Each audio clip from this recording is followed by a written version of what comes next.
Make sure we have sound.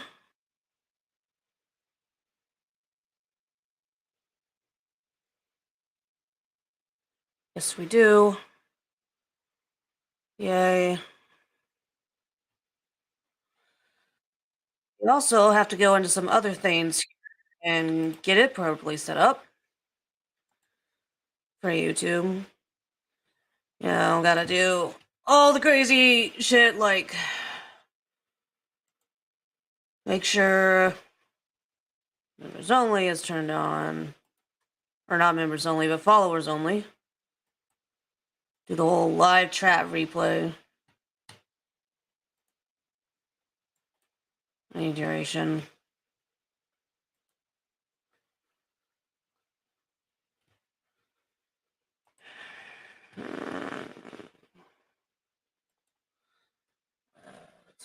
Let's put some identifying things here.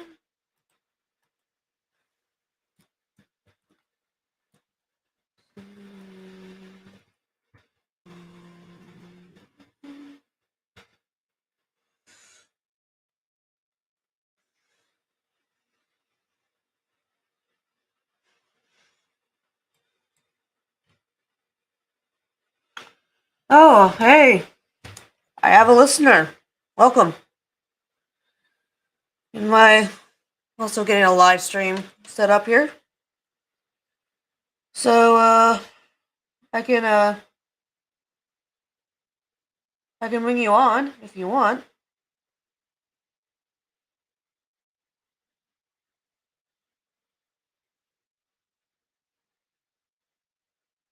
I'm not sure if that worked right. It's the first time I've ever invited anybody to speak.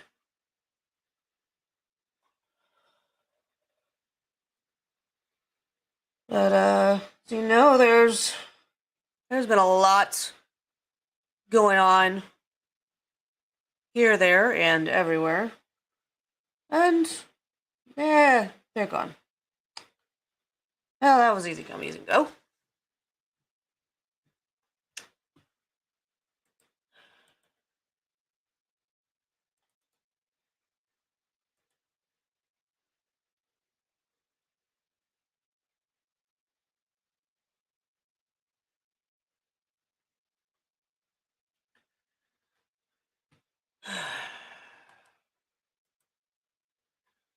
Well, I guess let's,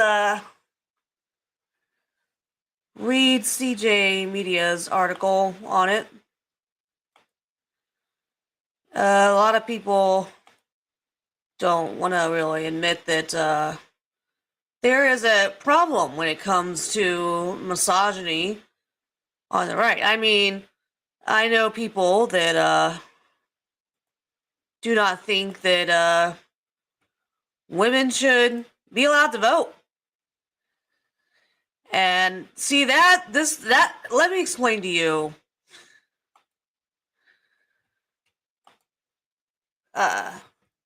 what is wild about that is that, I can raise your children. I can be the one that's responsible for that, right? And what I do as that primary caregiver could very well influence how they vote as they get older. But for the love of God, don't vote yourself because you're too emotional.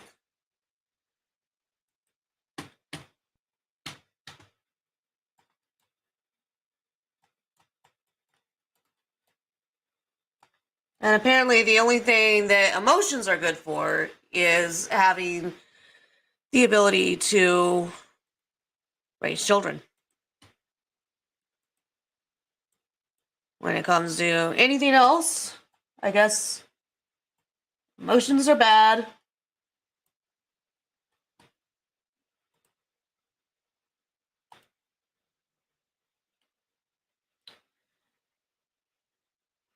And I think what it basically comes down to is emotions scare us. So we want to pretend that they're not a thing.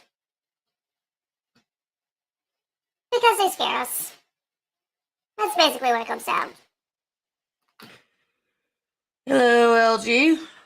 I'm about to go through PJ Media and a covering of this. The Watson lawsuit. I can make you a talker if you want.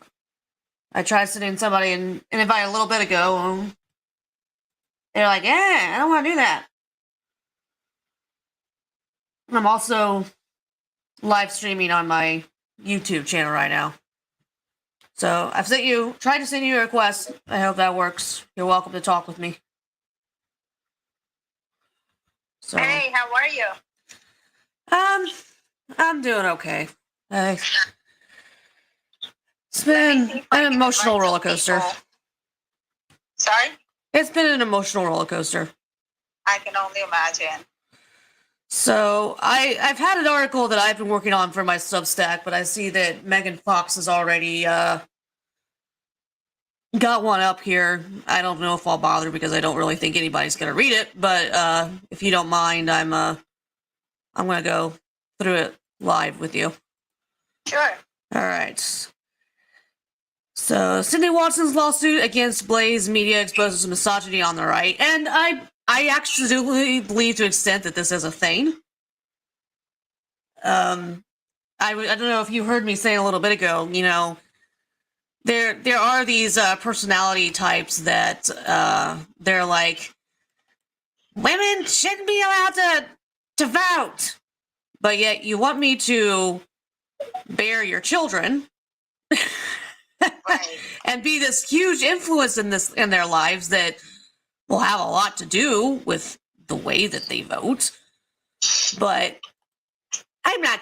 You can't handle voting because you're always too emotional about everything, and that's I hate that because that's not always true either. You know, it's just so anyway. But that's kind of where my primary experience has been with it. Maybe some other people's experience is a little bit different, but let's get through this article here. I got so many freaking tabs open, it's insane. Okay. All right, so here we go. Conservative Inc. seems to be coming apart at the seams lately. It's one big fight after the next. I could get into a whole thing on that. When Streamer called out Big Con for writing contracts that appeared to take advantage of creators, everyone took cover or took a side. That noise went on for a while until Project Veritas kicked James O'Keefe out of the organization, alleging abusive behavior, which, I mean, who knows? There could be at times when he's a total jackass. We just don't know.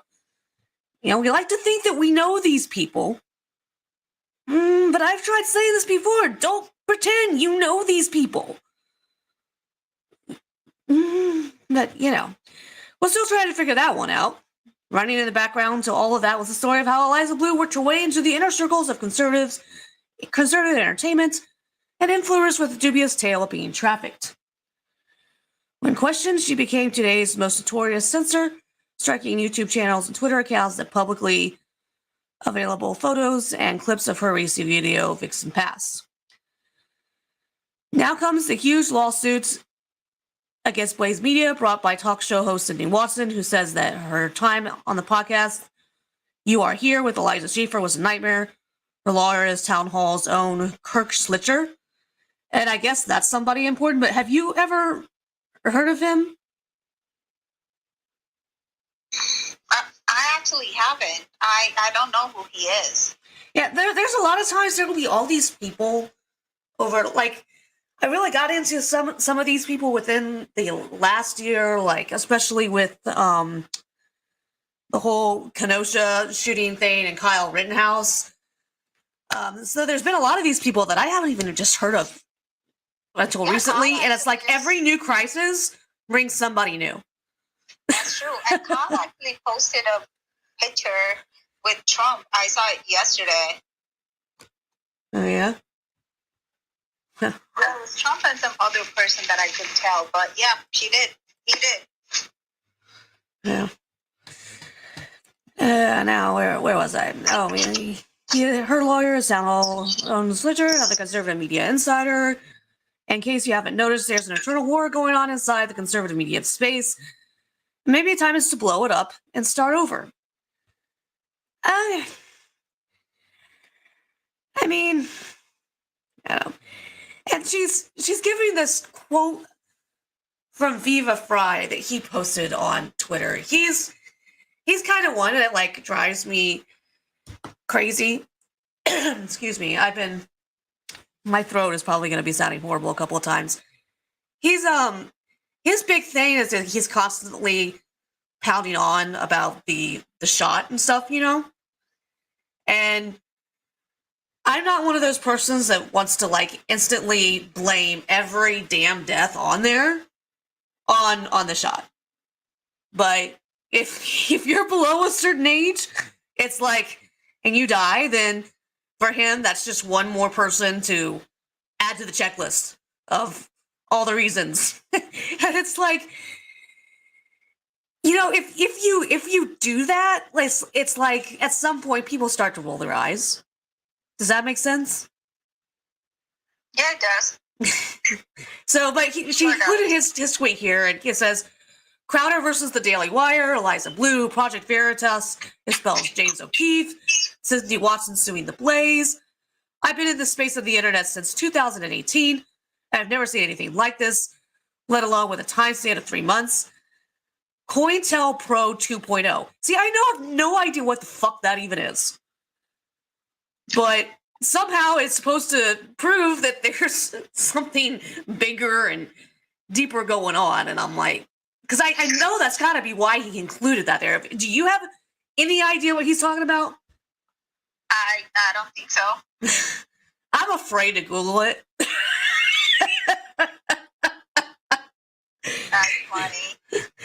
All right, so below that it continues here. The details of Watson's claim says that she was never informed she would be participating in a show that ended up focusing on gross sexual themes most of the time, with her the only female on the set, just having to put up with it. I haven't read the lawsuit, but I've kind of been understanding that there's more to that than just that. It's a little bit more complicated than that. She says her complaints to management went unheard and unanswered. The Blaze was founded by Glenn Beck, who tells people he's a devout Mormon. Yet Watson says Schaefer would get drunk before filming and also offer alcohol to guests who would then go on to berate women during the show, making Watson feel targeted and humiliated. Yeah, see, there's a little bit more. I know, unless you want to go back and say that she's saying that all of that right there, she was just expected to put up with. I don't know. Miss Watson complained of the misconduct continued from December 2021 to August 2022. The various personnel at the Blaze, including but not limited COO Tyler Carden. Mr. Carden and the Blaze did nothing to address the grievance misconduct, totally abdicating both their legal responsibility to Watson and their moral responsibility to Miss Watson's, as well as the Blaze's own loyal audience, to the point that CEO Tyler Carden, who should have protected Miss Watson's rights and integrity of the program, asked Miss Watson to get Mr. Schaefer to stop talking about dick so much on the show. That should not be her responsibility. Right.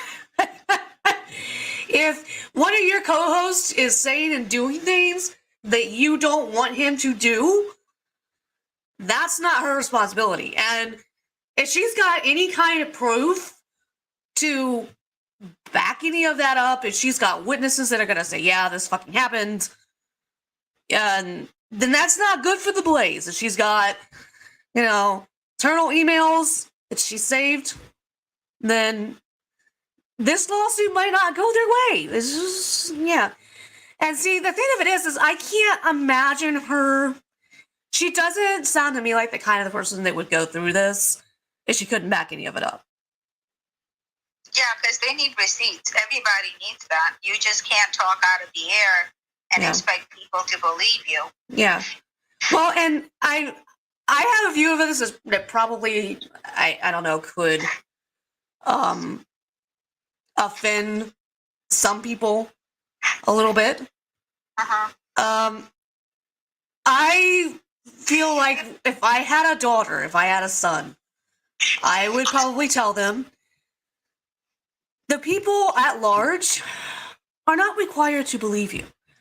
Because see, what we've done is we've used this thing of making people afraid they're not going to believe by people at large as a way of kind of getting them to stay quiet, make them fear about speaking out, you know? But it's like random people on the internet, they're not required to believe me. Hopefully, most people will treat you with respect. They will give you the benefit of a doubt. But, you know, and hopefully my parents will support me if I ever came out with something like that. But random people on the internet who don't know me, they're not required to believe me. And we gotta start with this fear is that the worst thing that can happen is there's been a people outside your immediate family that don't believe you. So what? It's not about them. It's not about them. I don't know. I've also made the decision that that if something like that ever does happen to me, I'm not going to wait 20 years like some of these people are doing to come forward. That doesn't help other victims. That doesn't help myself. I don't know. I just have something to say when Okay. people take a long time to come forward is a lot of times women are in denial. That's the first thing. Mhm. And the other thing is it's considered a taboo, right? So as a female, if you decide to come out, then you have this fear. What if nobody ever dates me? So you have to go past all of that. You have to make yourself mentally prepared to be like, okay, fuck it. Whatever happens, I'm ready for it. So sometimes it takes a long time. I mean, and maybe if something, God forbid, like this should ever happen to me, I'll understand that perspective a little bit better. And,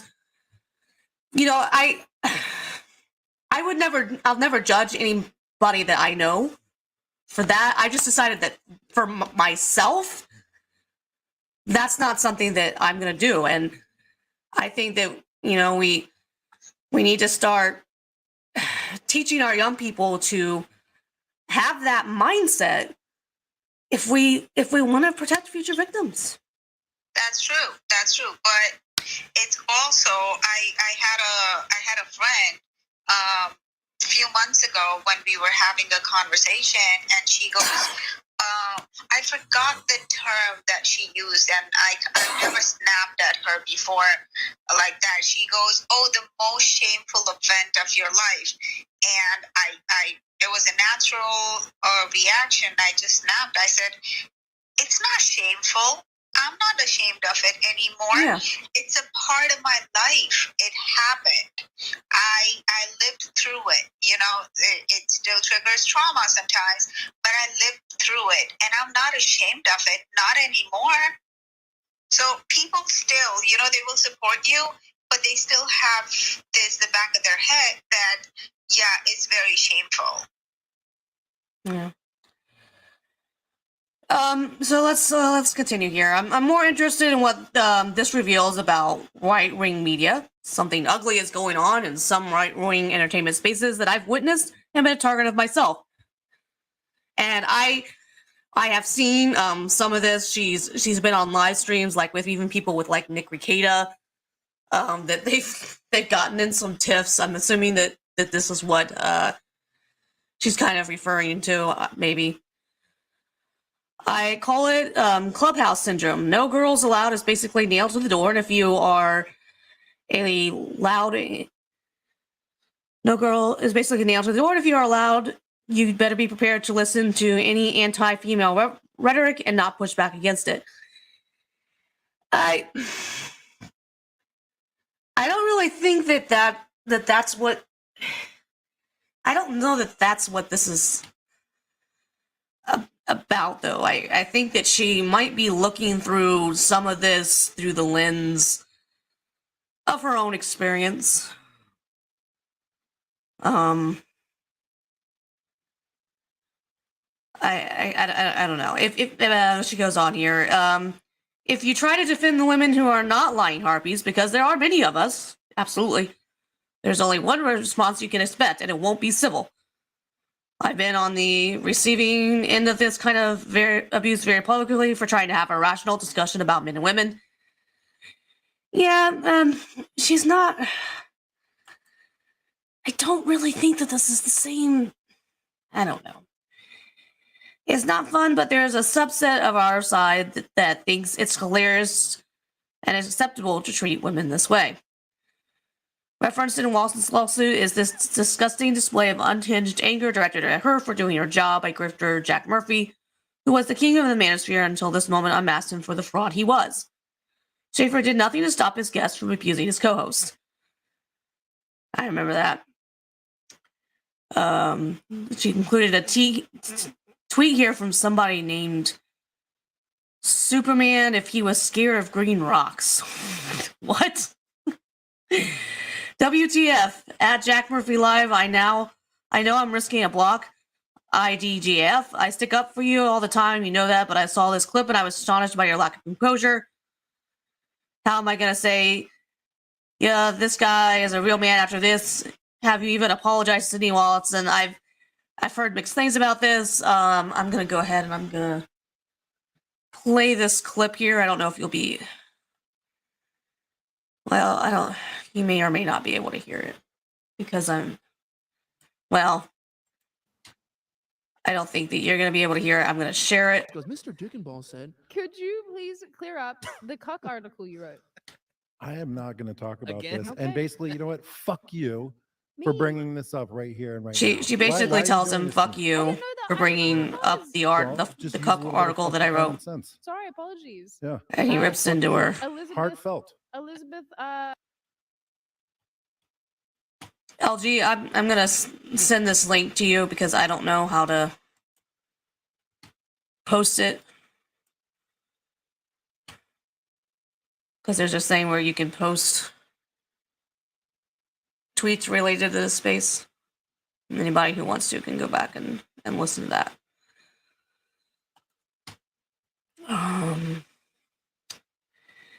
And of course, the moment a conservative woman says, "This is what we call misogyny," the whole crowd boos and throws things because the word is synonymous with feminists we despise.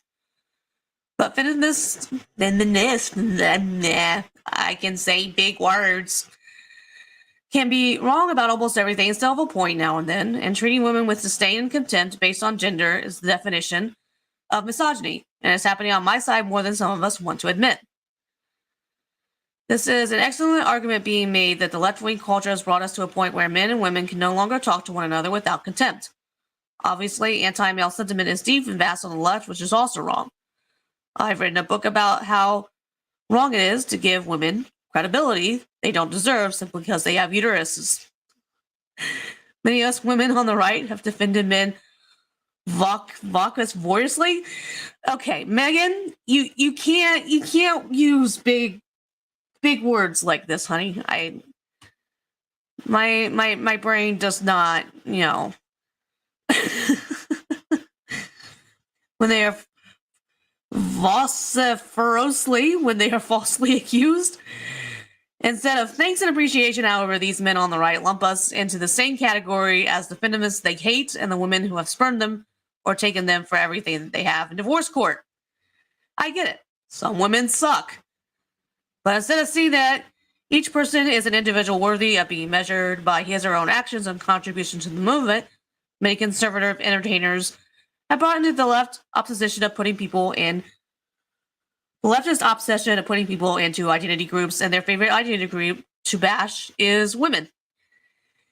And I have seen some of this.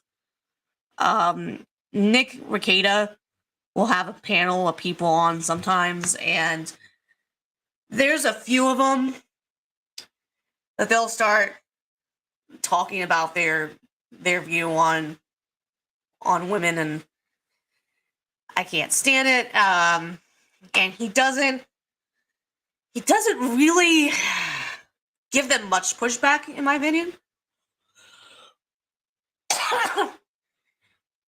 And in fact, he'll give to me what almost seems kind of like a nervous laugh. As like, dude, come on. I mean, I know you're a free speech see, big words, absolutist. But that doesn't mean that you can't tell people that they're wrong when they're clearly wrong. Like, hello. But anyway, I digress. Schaefer and other entertainers like him on the right continually bring idiots like Nick Fuentes. He's never had Nick Fuentes on, I don't think, a man whose name I have never put in print and never will again after today, to demean conservative through blatant misogyny and other nonsense. Why do they do this? It is not amusing to make a guy famous who thinks that having children only counts if he can have a male heir, and says that women should be treated according to brutal Taliban standards. I don't know that I've met anybody that I would compare them to Taliban standards. That's a bit much. Their thinking to me is just stuck in like the 1920s.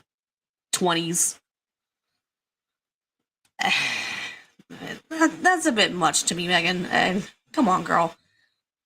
Is this really the message you want your daughters to hear, conservatives? Is this who we are? The irony is not lost on me that this Ethan Edwards person thinks Fuentes actually gained any points. And then there's this tweet here. Nick Fuentes stuck on Cindy L. Watson so hard, she's still thieving about his iconic, well, I'm having experience with a woman right now. Elijah Schaefer having Nick on was the turning point. Elijah was right. They never stop coming after you if you platform Nick. And the rest of here says someone that replied to it. Notably, Watson points to YAH's December 3rd episode featuring notorious bigot Nick Fuentes as evidence of the increasingly hostile work environment. He was grossly misogynistic, and most troubling was how he appeared to be condoned by Mr. Schaefer. Interesting. Conservatives allow this cultural poison that started on the left to infect our own spaces. We have bought into it and now believe that we hate on one another and that each sex is out to destroy the other one. There is no room for debate. The science is settled on the right. Women are the devil. This is no different than the anti-male sentiment on the left that we all agree is evil. Both sides are deeply wrong.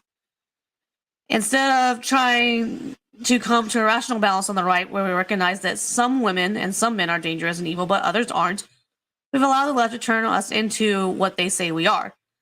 And the women on the right are forced to either agree with the blatant misogyny or at least put up with it to have a say in the conversation and a seat at the table, or face ridicule and humiliation. Already I'm hearing whisperings of who would ever want to hire a woman as a co-host after this in response to Watson's lawsuit. Well, I mean, if you're not constantly trying to make locker room jokes, you know, it's not a problem. And the thing of it is that there are men, I do know men who get uncomfortable with that kind of talk. I grew up with them. I grew up around a lot of men who were very deeply religious, saving themselves for marriage kind of thing. And they at least, I don't know, maybe there was things that happened when I was not around. I don't know. But the kind of talk that I hear a lot of these people engaging in, it was just something that the men that I grew up with didn't typically do. There was a lot of other issues, but that kind of talk was not one of them. So as it continues here, there's already a shocking lack of women in conservative entertainment spaces. I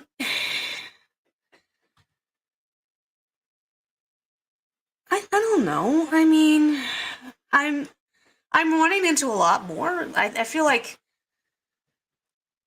a lot of the people that I listen to, they have a lot of them on. That includes Nick Rekieta. There's a whole bunch of them that have been covering this entire Liza Blue thing. I mean, if anything, I feel like there's a bumper crop of us. I don't know. She says, next to Laura Ingraham, Candace and Candace Owens, which other prominent females can you name whose faces you see regularly all over conservative media? Even and culture is mostly absent these days. Who has the biggest presence? Tim Pool, Stephen Crowder, Matt Walsh, Mitch Shapiro, Tucker Carlson, etc. And no slight on any of them. I enjoy most of them. The point is, women on the right are damn near invisible, even though there are many of us out here doing a whole lot of support work for this movement. Well, I mean, let's see. I think Christy Mayer seems semi-conservative to me. We've got me. We've got this writer herself. Tree of Logic. Yeah, I've got my issues with her, but she's somebody. I don't know. I feel like there's more of us out here than what she's given us credit for. And really, the three that she mentioned, like, does anybody really like them? Seems like Candace Owens gets a lot of blowback even from other female conservatives. So, I don't know. We're writing about these men's documentaries and pushing their shows and helping spread their messages. And what do we get in return? Ignored if we're lucky, or shame and humility if we aren't. Just writing this opens me up to ridicule and shunning. When I'm 20 years in, I have lost my ability to care. What's happening is wrong. For the sake of my daughters, I will not shut up about it, and I will not support any movement that fails to say women should be treated with respect in the workplace, and doesn't include subjecting them to drunken, hostile hosts and guests. Yeah, nobody should be subject to anything like that. Excuse me. And I really don't understand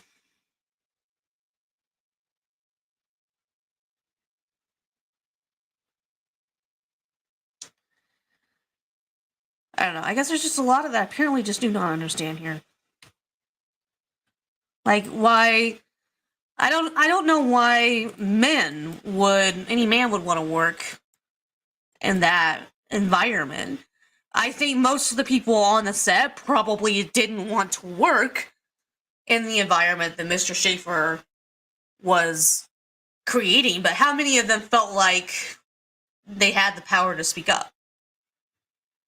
That is something that I've heard about happening even on some of these television shows, that there were men that had trouble speaking up about things that they were seeing, they were witnessing, that made them uncomfortable. So, I don't know, it's the real problem here is the power dynamic and people feeling like they don't have the ability to speak up. So, and then she includes all these people that I'm like, why are you including them? Because they're these. Well, they confirm her idea that all men on the right are sexist, but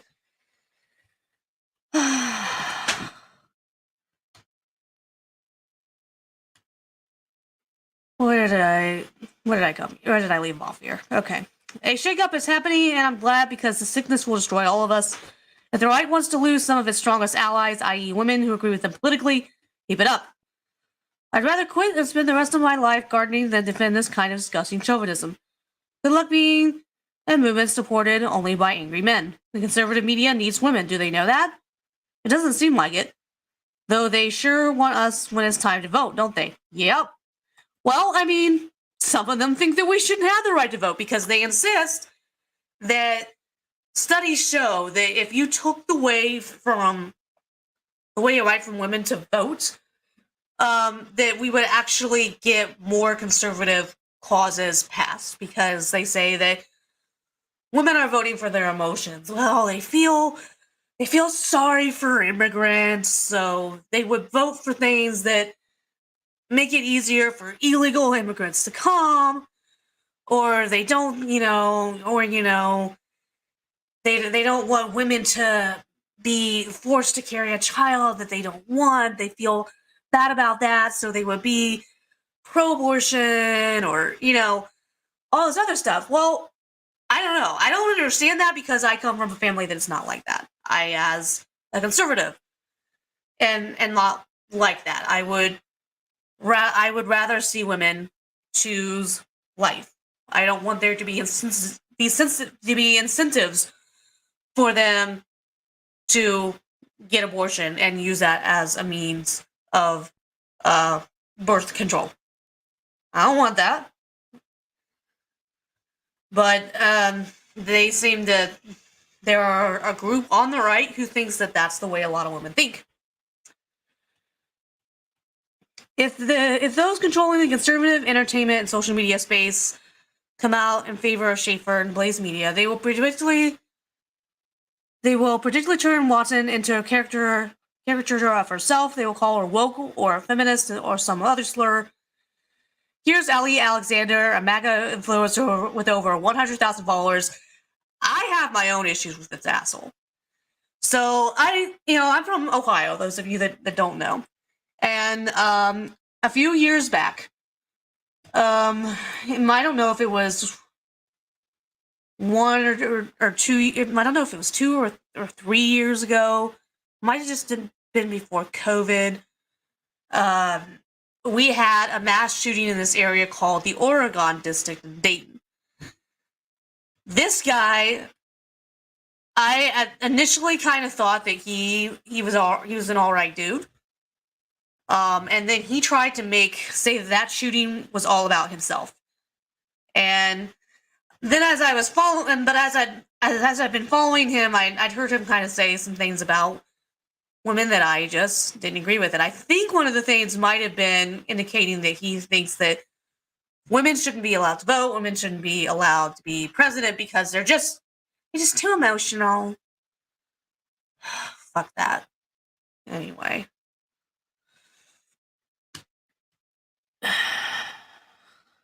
Calling her lawsuit whorish, they just earned him an unfollow from me, by the way. Which you should have unfollowed him a long time ago. But whatever. So Ali Alexander, I'm blocked from him after I blocked him, so whatever. Cindy Watson's Who suit is frivolous, poorly written, and a whorish attempt. He mistyped this. And a whorish attempt to add economic value to her career where there is none. She should sue her father. What? Why should she sue her father? That makes no sense. Like, should sue her father for having her or something? What? See, this is why I don't know why people follow this dude. I don't get it. So far, the big names have remained rather quiet about the lawsuit, perhaps they're wanting to see which way the wind will blow. Tim Pool did address it, and one of his guests alleged that he saw Schaefer very drunk during the taping of the show. And she's got that tweet included here in the article. Speaking of Tim Pool, the only woman I can name that he made popular is Eliza Blue, an empty, vapid grifter without a solid history in conservatism. And What do the men of Conservative Inc. do to hard-hitting female journalists who get stories and make waves to destroy them? If you want proof of this, you have 3 hours. Listen to Lauren Southern's expose on what she calls the dissident right. I sadly didn't watch it until last night, and it rocked my world. I know she's telling the truth because I've seen it myself, and it makes me sick to think I was used to push the profile of these frauds who were fooling everyone. I've got my own story about Milo that I'll save for another day, but I have personal knowledge that he's not who he pretends to be. I remember hearing a little about this. I haven't watched the whole thing. I don't know how much is true of her story. Like, you know, I mean, if depending on your own experience, this is her story is just going to confirm your personal bias on the issue, right? So, Conservative Inc. has a lot to answer for. It's full of people who care more about their own fame and notoriety than they do about conservative values. And the fact that it's coming apart is a good thing. Burn it down, start over. What we really need is authenticity and principles, not outrage takes for clicks and fame. Our country is burning, the West is falling, and Con Inc.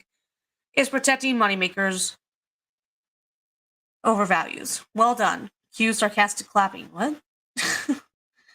I'm tired of it. Black must be, I don't care. I wouldn't be much different than it is now. My 20-year experience in this movement has taught me that my value is based on the stories I break or the philosophical contributions I make. It's based on the worth that the popular guys in the clubhouse give me, and that's next to nothing. I'm looking forward to watching this case played out in court. I doubt very much the legislature would have taken it if it wasn't a strong one, contrary to the denials of the naysayers who want to point and laugh at the whiny woman who can't take a joke. I hope it brings some much-needed sanity back to the right so we can get back to fighting the left instead of each other.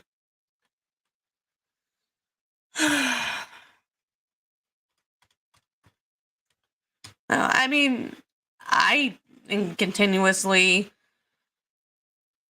dealing with the fact that,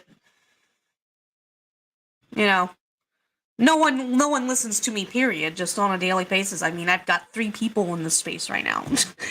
And I'm on my YouTube, I don't have anybody here right now.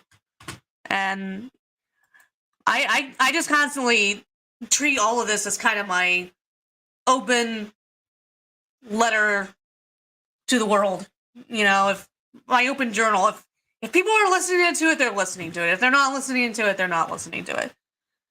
At this point, I'm going to be 42 years old this year. And, I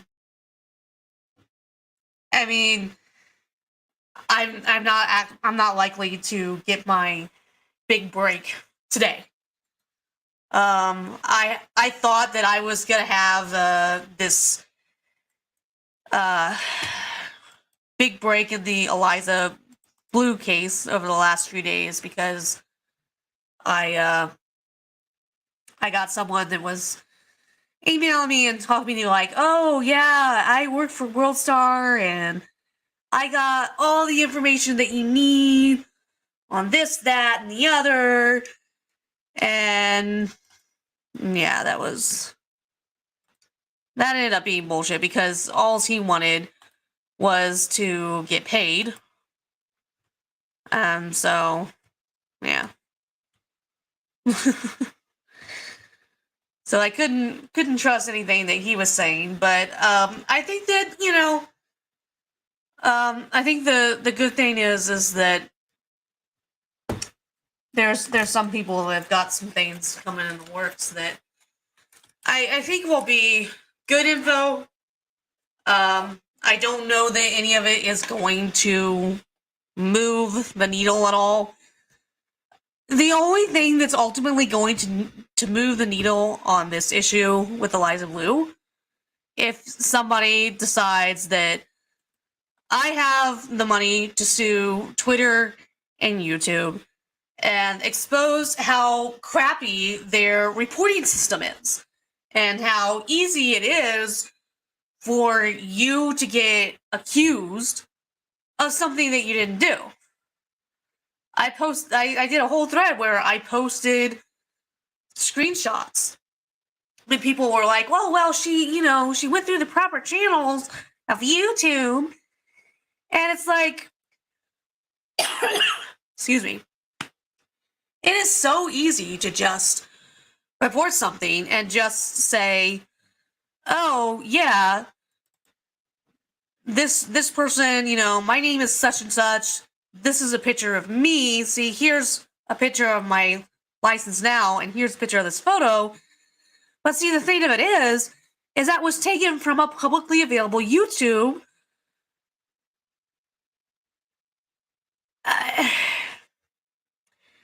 And so, out of abundance of caution, then it automatically gets taken down, even though, it's not like they've made a real investigation of it.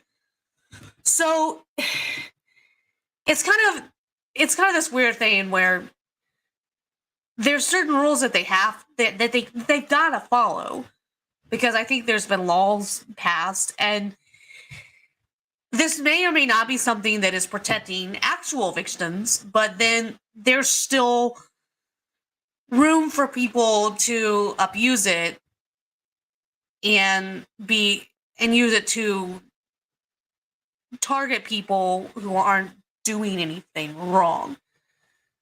And so that right there, I don't know what the answer is, because obviously if somebody were to post an inappropriate picture of me, I would want to have the ability to get that taken down, right? Okay, we have a request here. All right. How's it going? Jesse? Yeah, hi, Evie, can you hear me? Yeah. Yeah, just on what you're talking about, I was going to ask you, Grifty, I don't know, my days are blurring together, but did you happen to see the website that Grifty posted? This could be sort of,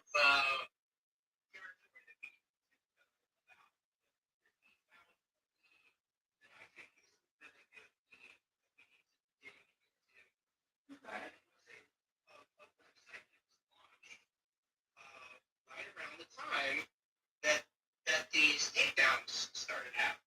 Okay, can you send that to me? Because I've not seen that. Yeah, it's something like Take It Down. I don't want to say takeitdown.org, but it's something like that, where the extent of the censorship and how people have theorized that Eliza is networked with somebody. This is the most obvious thing: is the launch of a website, which you can say, it has an admirable goal or something, right? Because privacy, individual privacy, is an admirable goal.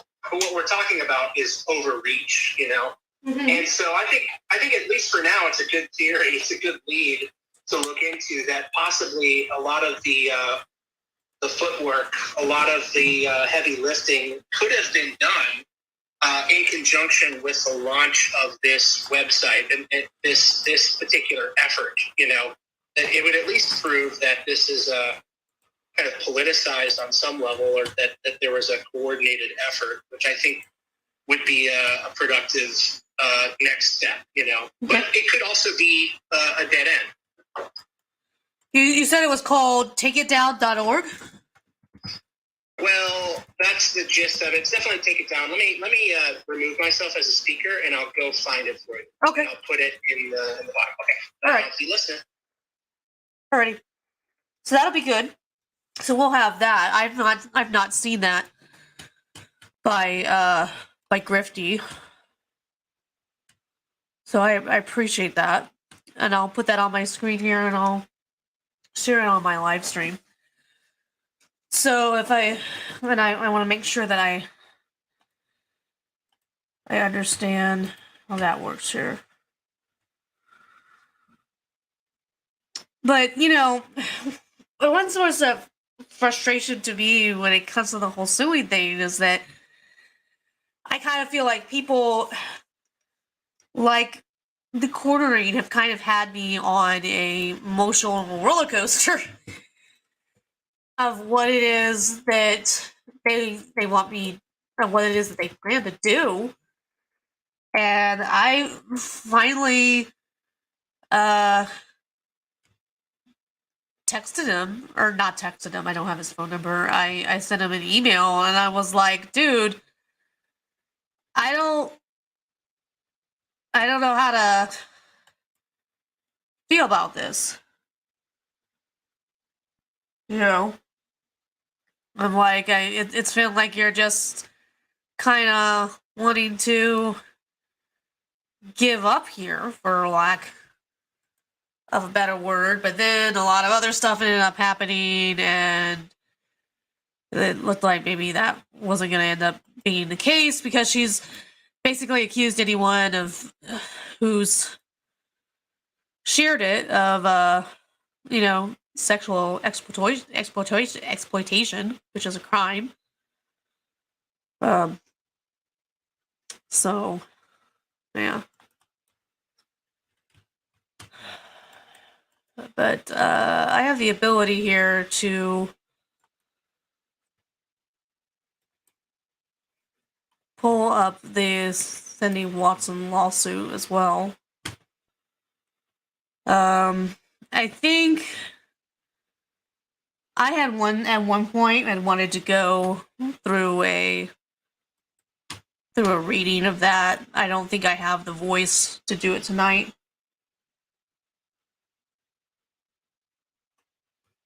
I'm still fighting it.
So, the quarterly.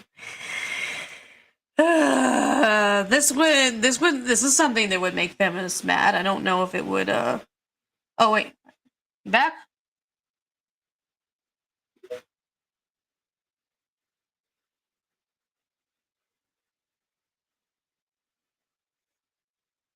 Okay, I was hoping Jesse was back.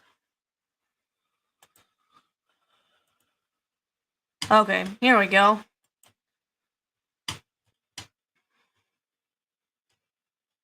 So let's share this by Grifty here. Well. The organization, this is by Grifty 42069. Well, interesting. The organization that just gave Eliza Blue an award has a website to take down nude/partially nude photos. I'm not smart enough. Someone tell me when this campaign started, please. And he tagged a whole bunch of people here. takeitdown.ncmec.org. Okay. And somebody replied here, just for context, it's only for minors, but I forgot for a second, in Energy Utopia, there's no real difference in minors and adults.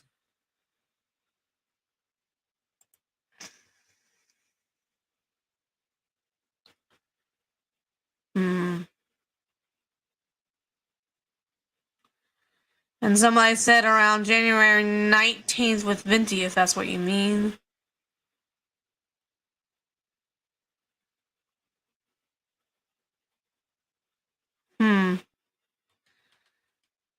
I don't know. This is by the National Center for Missing and Exploited Children. to take it down.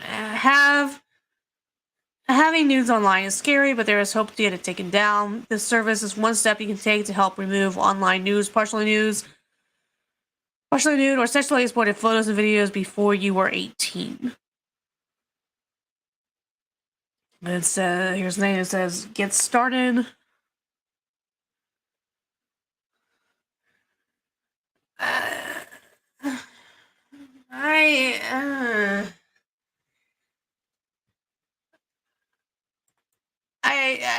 I don't know. There is a tendency here to take most of the interesting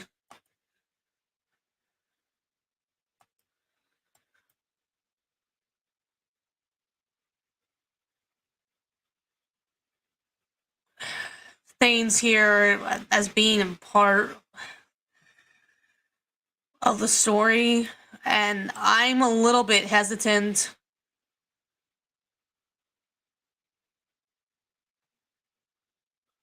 to make more out of this than what it is. I wouldn't. Yeah, I wouldn't run with it. Like I said, I think it's just a really solid lead for researchers. You know, it's like people are looking. They're looking for that. The weight behind Eliza. You know, right now it's on Ella Irwin, and they go, "There's no explanation." You know, the amount of power. You know, just how many takedowns.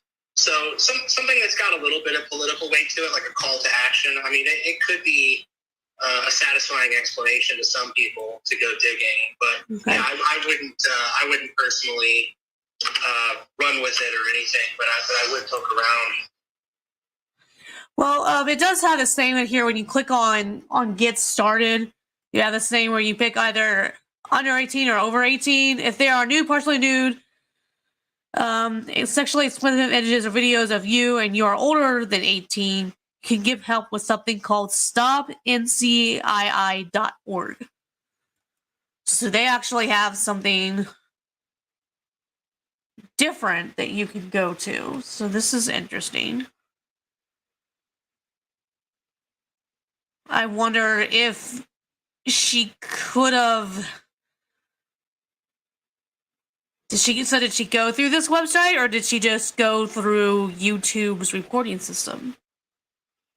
Yeah, I would love to know, you know, because even if she did go through this website, for me it just highlights the fact that the issue is very murky. Like I wouldn't overcorrect and say it's not a problem. Stop this practice. I think people would say whatever this practice is, she exploited it. And I do think that privacy is an important issue, and it's a nuanced issue. It really is. This story, in my mind, it happened the way that it did, and there's so much interest about it because of her political proximity to Elon Musk. I mean, that's how I've always looked at it. Yeah.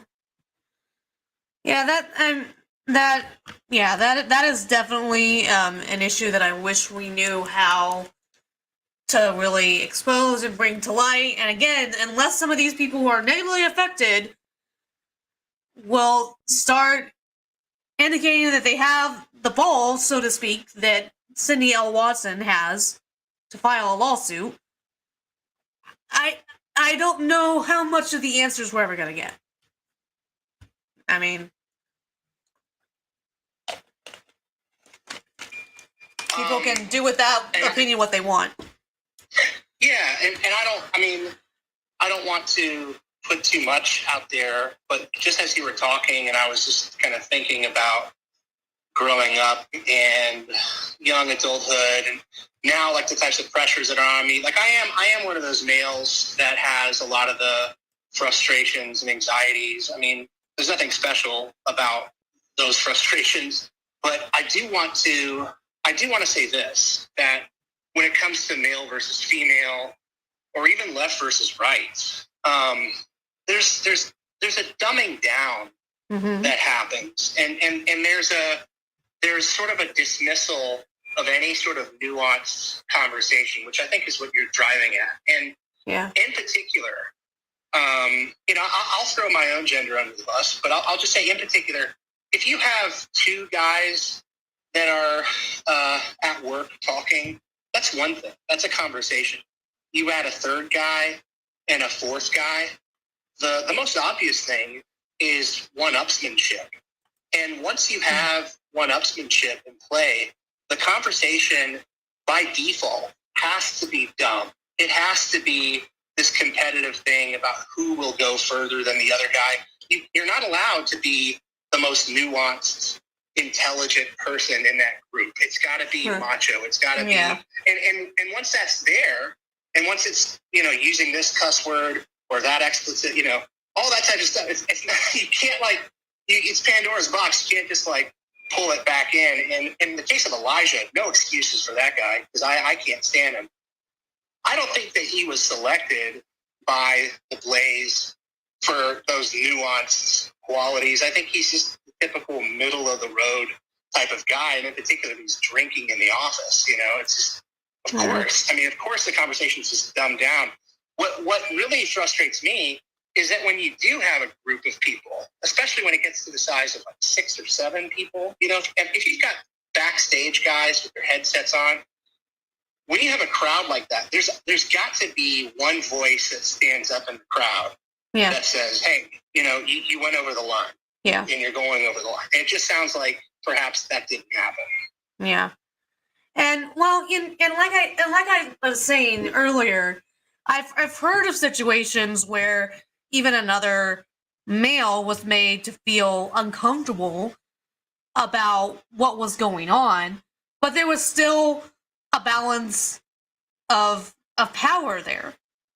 You know, you're the low man on the totem pole, and this other guy is, you know, doing whatever the fuck he wants.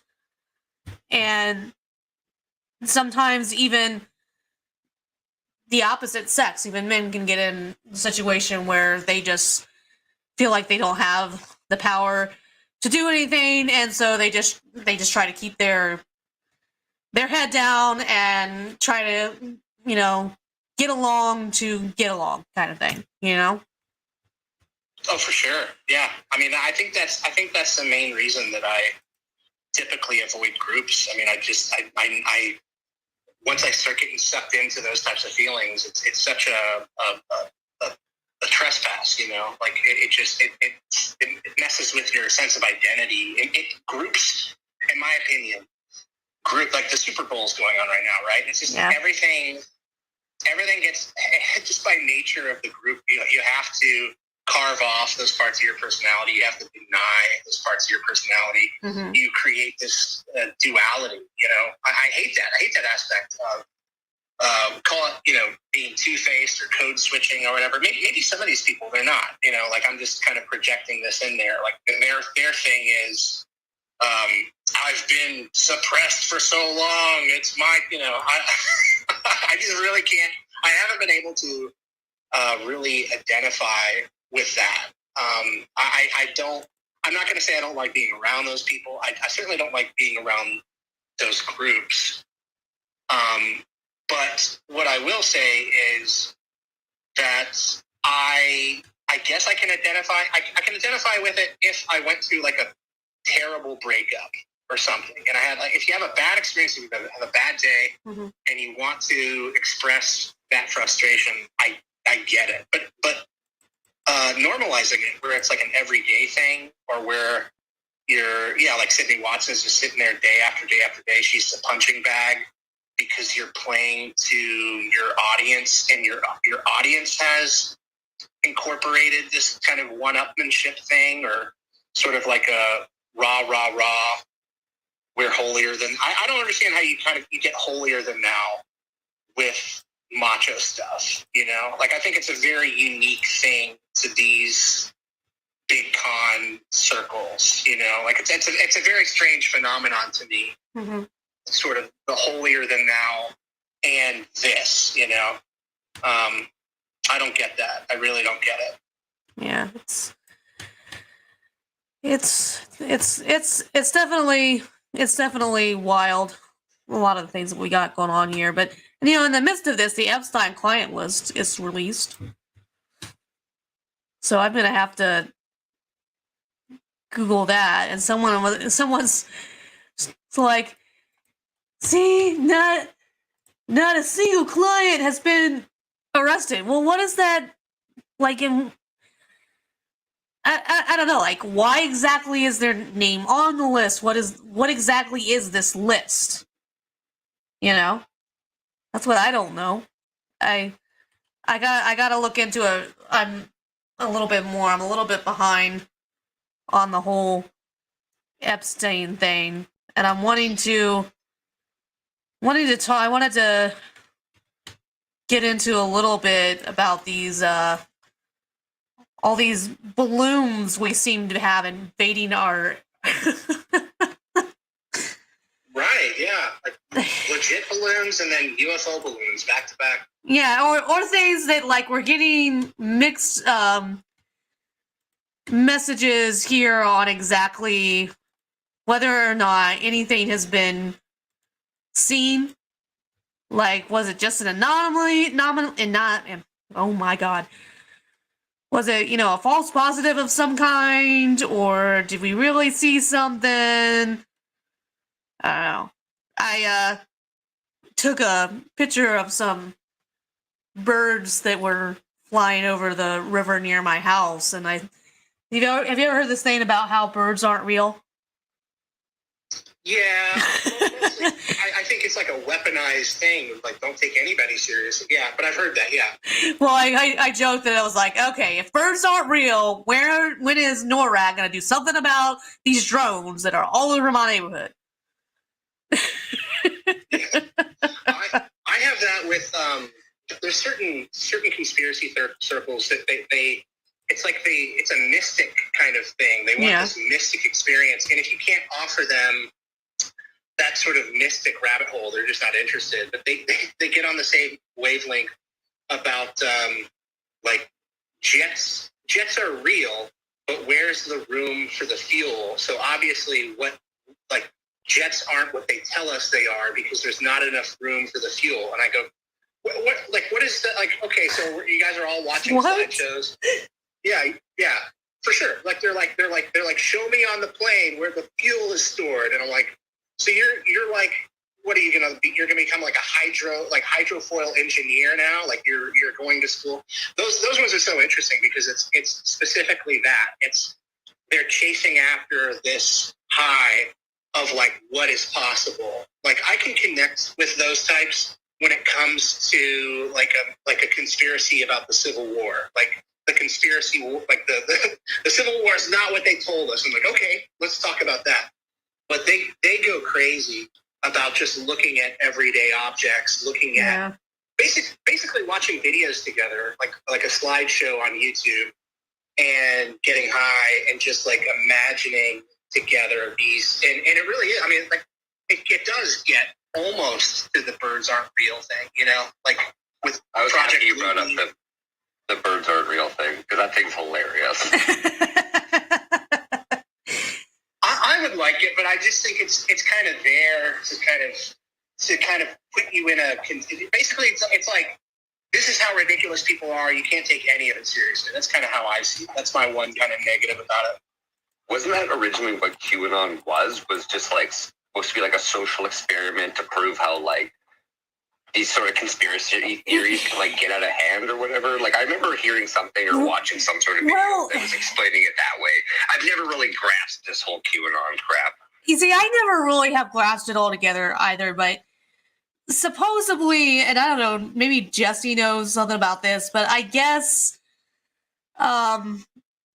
Manuel DeFango has some kind of history with QAnon. Yeah, I know he does. And I know initially when I first started looking into this Eliza stuff, that's when someone kind of like called him out being like, I wouldn't take anything this guy has seriously. He claims he invented QAnon. And I was like, wait a minute, is this some big fucking stupid thing I'm falling for here? But no, there was way too much other stuff going on. I don't give a shit about DeFango's past, even if that is true. There's a couple different people that claim that, and so you really can't say any one person like invented QAnon because I don't know maybe DeFango's talking about the 4chan aspect of it, but Yeah, like there's there's also different levels of it. there's Zach Voorhees out there who was in some of the spaces that we're at. DeFango, I'd like him to flesh that out a little bit more. Well, I tried to kind of get him to do that in our DMs, and I felt like he was brushing me off or something. No, he's just kind of, in general, he's just kind of more casual as a personality. He just kind of likes to be free flowing and casual. But I can speak to it on a more superficial understanding of not the deepest level of what he's saying. Because I'm not sure if I would take him seriously on that one. I understand the kind of, he wants it as like a feather in his cap, like I am QAnon. But there's definitely an No, he's gang stalker. Where have you been? but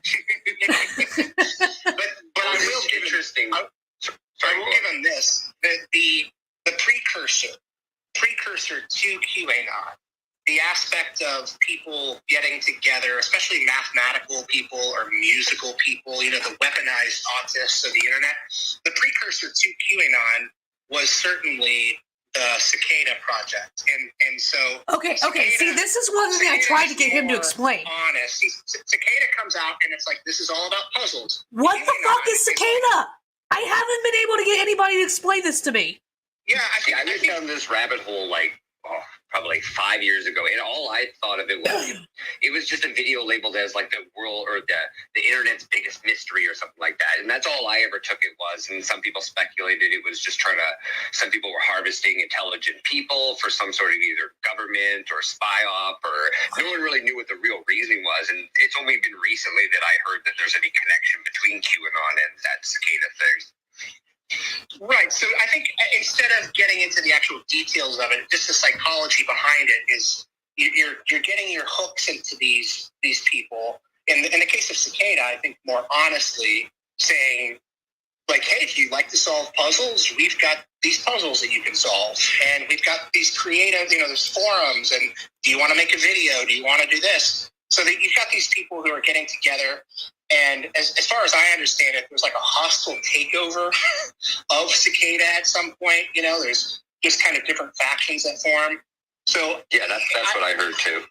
I understand the kind of the lumping in of it comes from Cicada, QAnon, but QAnon's got all these other aspects of it too. It's got roots in something called Operation Trust from many, many, many decades ago.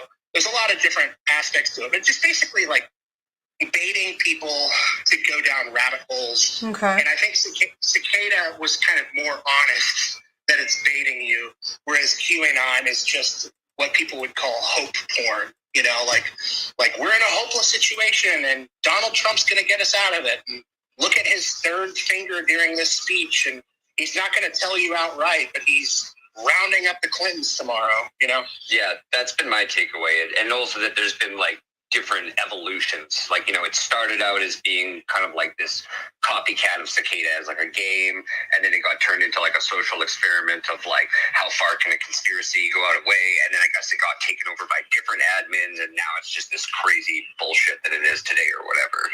And I think there's even different factions within the actual group of it. Like it's super multi-layered as far as I can tell. My friend John is listening, and I don't know if he's listening in the app, but request to speak, John, and you can teach us a little bit. But yeah, I think that's more accurate. So as far as what DeFango has claimed to, I'm not sure. I think he's just basically saying he's riffing with some of those original people, and that was like the genesis of the idea, which I'll give to him. But my as far understanding as is his involvement was only from like the very initial sort of thing, like not where it is today. Like that's different. that makes sense. It sounds like it kind of is it something that kind of grew beyond the control of the original people who started it, or hell, I've admin 3D printing groups on Facebook that have gotten way out of control in 3 years, where it got taken over by like Chinese manufacturers like G-Tech, and they were like buying us off with like giving us free merchandise, and I just ended up leaving being like, this is not how it originally started. Like, this is just something completely different. So I can see how something can get taken over and completely changed from its original purpose, Yeah. And imagine for me to be associated with how it is today, you know, it's like I have a past and a history, but not where it stands today, you know. Yeah. Okay.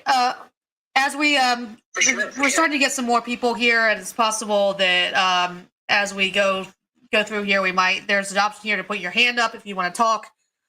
As we get a little bit big, if we're going to start attracting some more people here, they have to ask you to do that. Jesse, I think you were trying to say something, but we've got the documents. You requested to speak. Did you have something you wanted to say?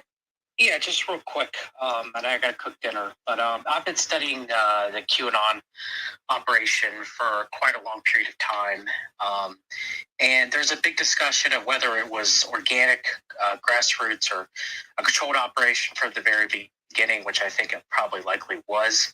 As you guys were mentioning earlier, there was a real Cicada 3301, which just seemed to be a series of puzzles with the Liber Primus.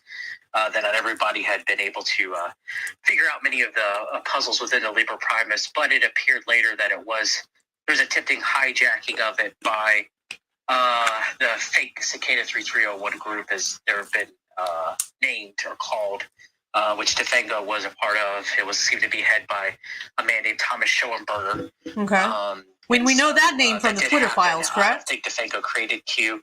I think that's Defengo's own arrogancy. In my opinion, I think that a lot of people that were involved with the QAnon operation, which Jesse was right, it does have echoes of a previous plan by the Bolsheviks called Operation Trust many decades ago. But it does appear now that it seemed to be a brainchild of General Stanley McChrystal, General Michael Flynn. It's McChrystal kind of handles the left wing, quote unquote left wing, progressive part of the QAnon phenomenon, which most people are not aware of, that is going on. And Flynn mainly deals with the quote unquote right side, or the conservative, which is called conservative side of the operation currently now. So there are many And John, in it. Yeah. you're about to head out, but wouldn't you say that, like, while we're watching day to day, our primary frustrations would come from people like Steve Pachenik? Yes, very much so.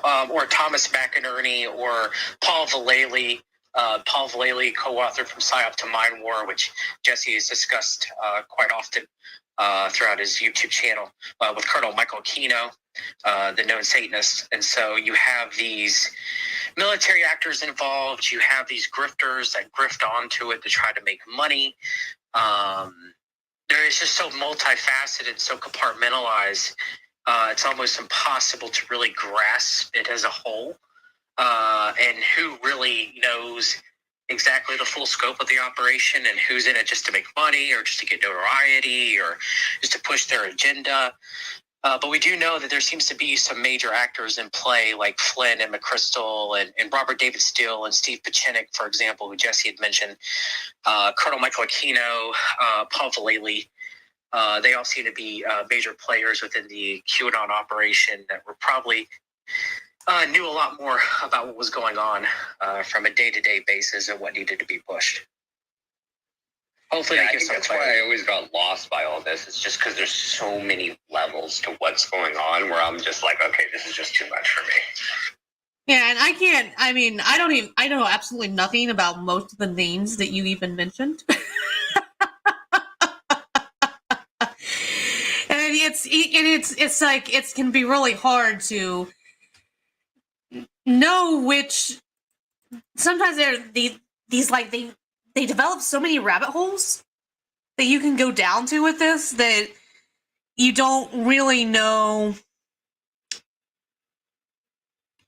I don't know, like you don't really know which is the best route to kind of go with everything. Yeah. And Absolutely, and so much of it is self-starting too. I mean, that you barely need anything, just a little rumor or gossip. I mean, in this case, it's like you're not getting the person's name. That's what's exciting about it. It's an anonymous person on 4chan telling you for the hint in Donald Trump's speech that's going to kick off the next thing. I mean, it really is self-starting. I mean, it really is like an intelligence operation / the mob.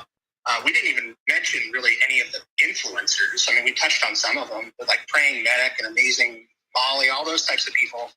I mean, it just kept going and going and going and going.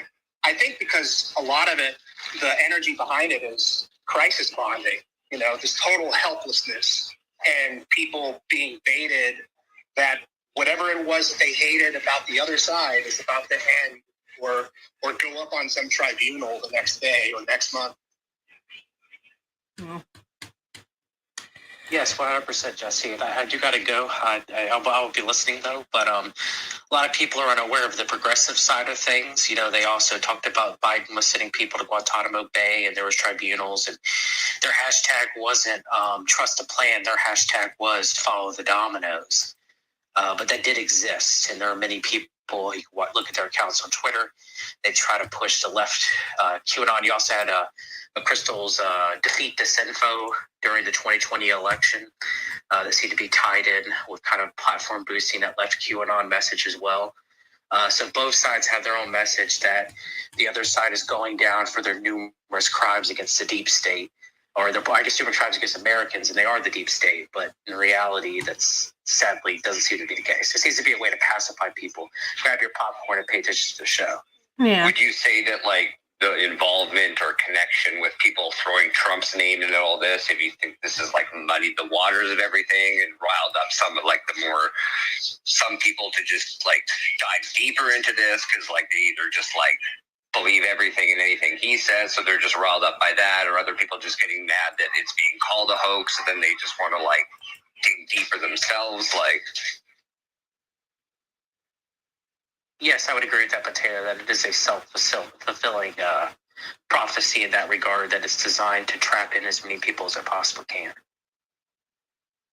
Well, and the energy also, besides crisis bonding, is that you're better than your neighbor. You're not as bad, you're not as evil as the pedophile next door. So they've got us through our values, and the bait is very much the same on either side.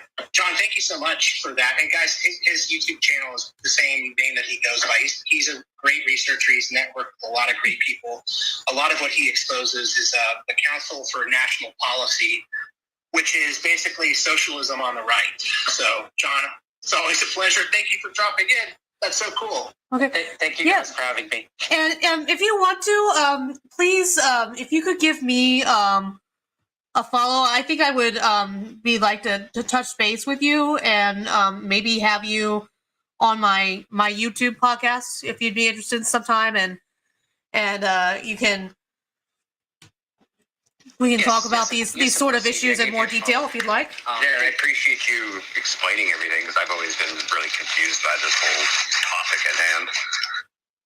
And I'm still confused about it myself as well, to some degree. But yeah, I'll be listening while I'm cooking dinner. You guys have a great night. Thank you so much. Bye.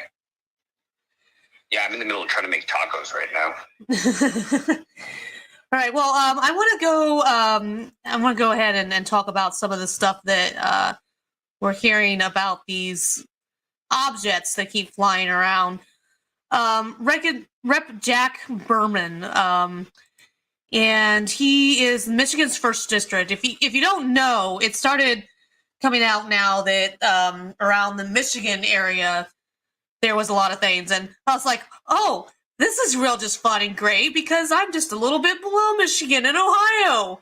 I joked with my parents, it's like, hang on, guys, they're coming for Ohio next. But he hasn't posted anything within the last 4 hours, but his last update is, I've been in contact with DoD regarding operations across the Great Lakes region today. The U.S. military has decommissioned another object over Lake Huron. I appreciate the decisive action by our fighter pilots. The American people deserve far more answers than we have. And, that's accurate. I mean, I know that the wild belief here seems to be China, but, Russia is not too far away from, we very nearly share a border with them. Connection to China, like, is this what Intel is saying that, like, yeah, we flew around it, we're getting, we can confirm that this looks like it's something from China? Like how do they, like, where are people making the connection from China? Like, I find it strange as a person not from the United States that you guys are just always so quick to like blame everything on either China or Russia, like just very circumstantially per se. Yeah, I mean, and that's fair. Now, you guys kind of hype up your own boogeyman by giving them credit that they are so powerful and this and that. Like, I just always find that strange. well, I will say this: Yeah, for sure. we do know that the very first balloon that started all of this, China admitted that it was from a company in China. They admitted that it was one of theirs. Now, who has taken the credit for all this other shit? I don't know. But the natural progression of it is as well, China admitted that this very first one was theirs. Then that means whatever it is that we've shot down now must be from China as well. Yeah, that's It's where I don't almost understand hypnotic. that. I think it's almost like it's like a hypnotic suggestion, really. Just all the like we're demoralized by this balloon. Everybody has to stare at this thing from Montana to the Carolinas. Mm-hmm. It's a balloon. We can't shoot it down. We just keep hearing China, China, China, China, China. Then within a week, there's this other thing, and so China is just already on your brain. I think it's our laziness. I think it's our resignation. It's like just floating around. China, China, China. What's weird to me is that you're right, Russia and China, but it's like it's each political party has their own boogeyman. The Democrats have Russia as a scapegoat, Yeah. and then the Republicans have China as a scapegoat. And I've just never been comfortable with that. Like it's just, again, just the dumbing down. Just there's no middle ground. Well, it just seems strange just to kind of like always be like, oh, well, like even like with like the whole Russia disinformation thing, it was like that. It's just like you guys just give so much credit to your enemy that they're capable of doing so much when it's just there's never really any evidence suggesting that they are. It's just this hypothetical threat that's always put in that's like, oh, well, Russia's going to do this or the Chinese are going to do that. And it's like, are they really? Or do you honestly think they have the technology or power to do those sort of things? Like, it's just, I don't know, a lot of it just always just seems like this speculative threat where it's like they've never really proved that they can do half the things that you guys are afraid of. Like, I don't know. I just always found something like that strange. And in the case of China, I mean, I'm no expert, but I've always felt that China has no interest in invading us with tanks or planes. Their interest is to feed off of us financially. Your guys' patents and stuff. Like, you're right. Yeah, Like, it doesn't make any sense for why would they want to do that? It's like, well, I mean, the world knows you guys got a good army, so why would you want to mess with that? Well, I just don't even think it's their role. I don't think they're interested in just coming in and taking our land. They're already just buying up all the harbors, and it just doesn't make. If we're already sold off to China, I guess you could make an argument of, oh, here comes the last final takeover.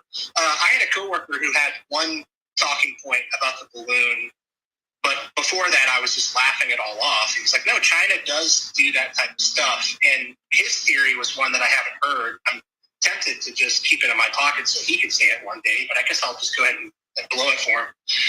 But he was talking about, what about the idea of it not being surveillance, but he was connecting to some other story about an invasive species, that China has an interest to corrupt and pervert us using invasive species.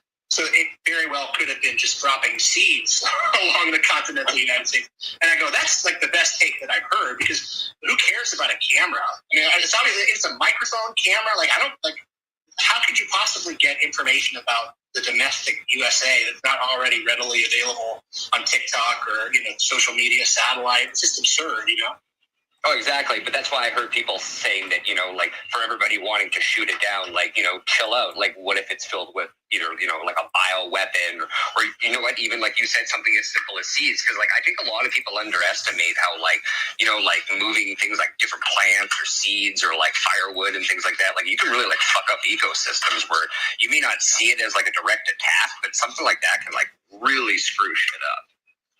Yeah, proprietary technology, that's far more dangerous than China just dropping some bomb, and that's aligns with what their interest would be. And again, I think they're just playing a role. Like right now, just as a scapegoat, just priming the pump, almost like a Pavlovian dog, just getting us to, oh, China, China, China. That's why I'd be really just leery of the whole thing. Well, and especially if them flying over like Canadian soil too, it's like, well, a lot of Canadians don't really buy the whole narrative of like Russia, Russia, Russia. You know, like they do believe there's a lot of like Chinese collusion and stuff like that, but that's a whole separate side topic. Yeah. Well, I can tell you what some of the mass mainstream media right now is currently saying. CNN does this thing where they have continuous updates posted. And so 2 minutes ago, they said about an object that was object spotted in Montana, likely same object shot down over Lake Huron. So it started in Montana, and apparently it went to Lake Huron.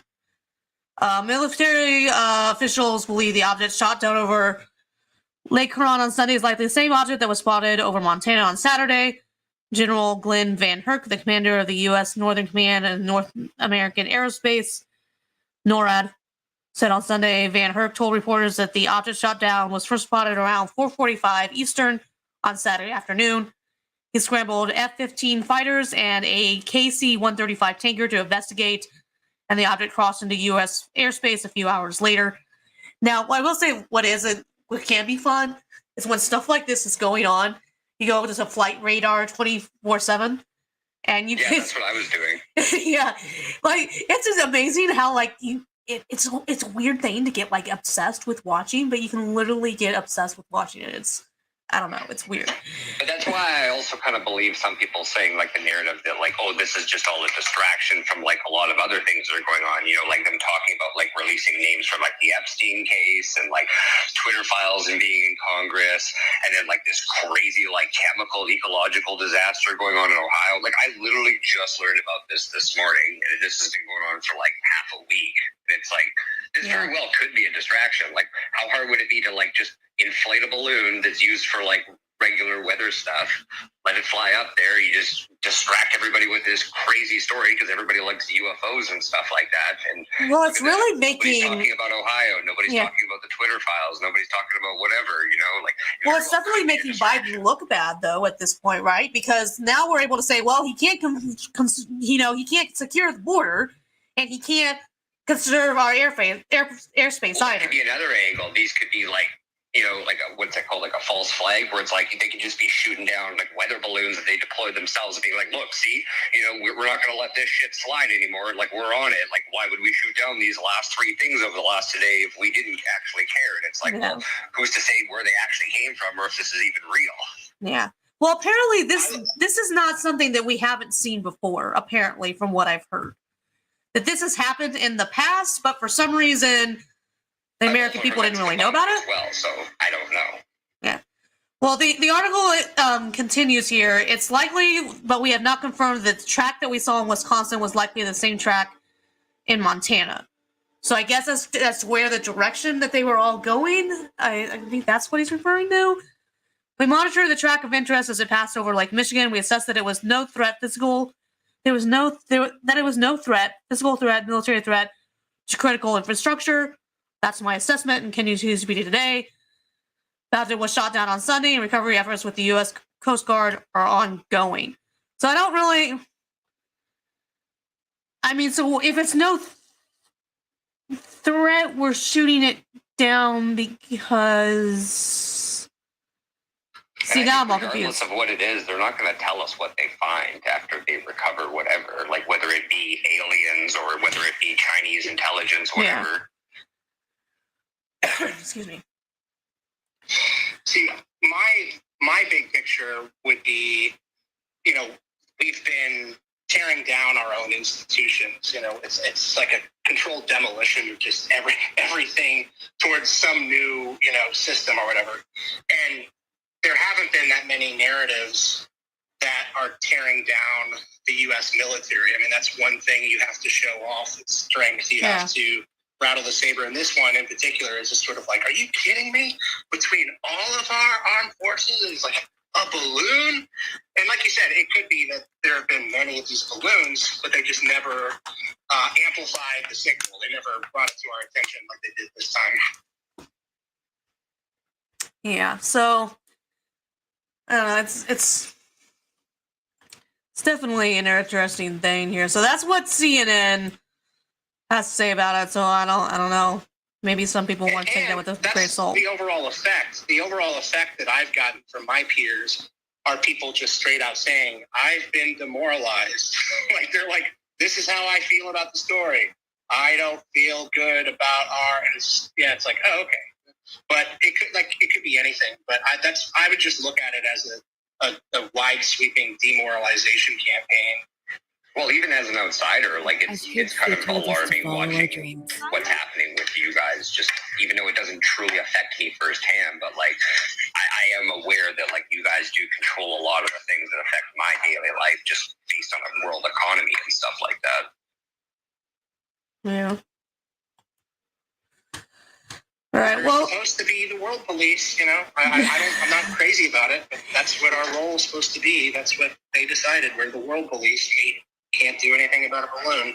Team America. I get in some discussions with conservatives about this, and I think that there are some people out there that consider me some kind of neocon or something. Like, I've had to Google what the fuck that is supposed to be. What I actually believe about a lot of this stuff is that I don't want us to be the world police. My view of it comes from that, you know, sometimes things can happen in other parts of the world that can affect the security of all of us. You know, these things can have spilloverage. You know, we don't live in an island unto ourselves. Does that make sense? Sometimes something that happens in other countries can have spillover effects and can have far-reaching effects and everything else. And especially when, you know, I'll go ahead and I'll use Ukraine as a sample.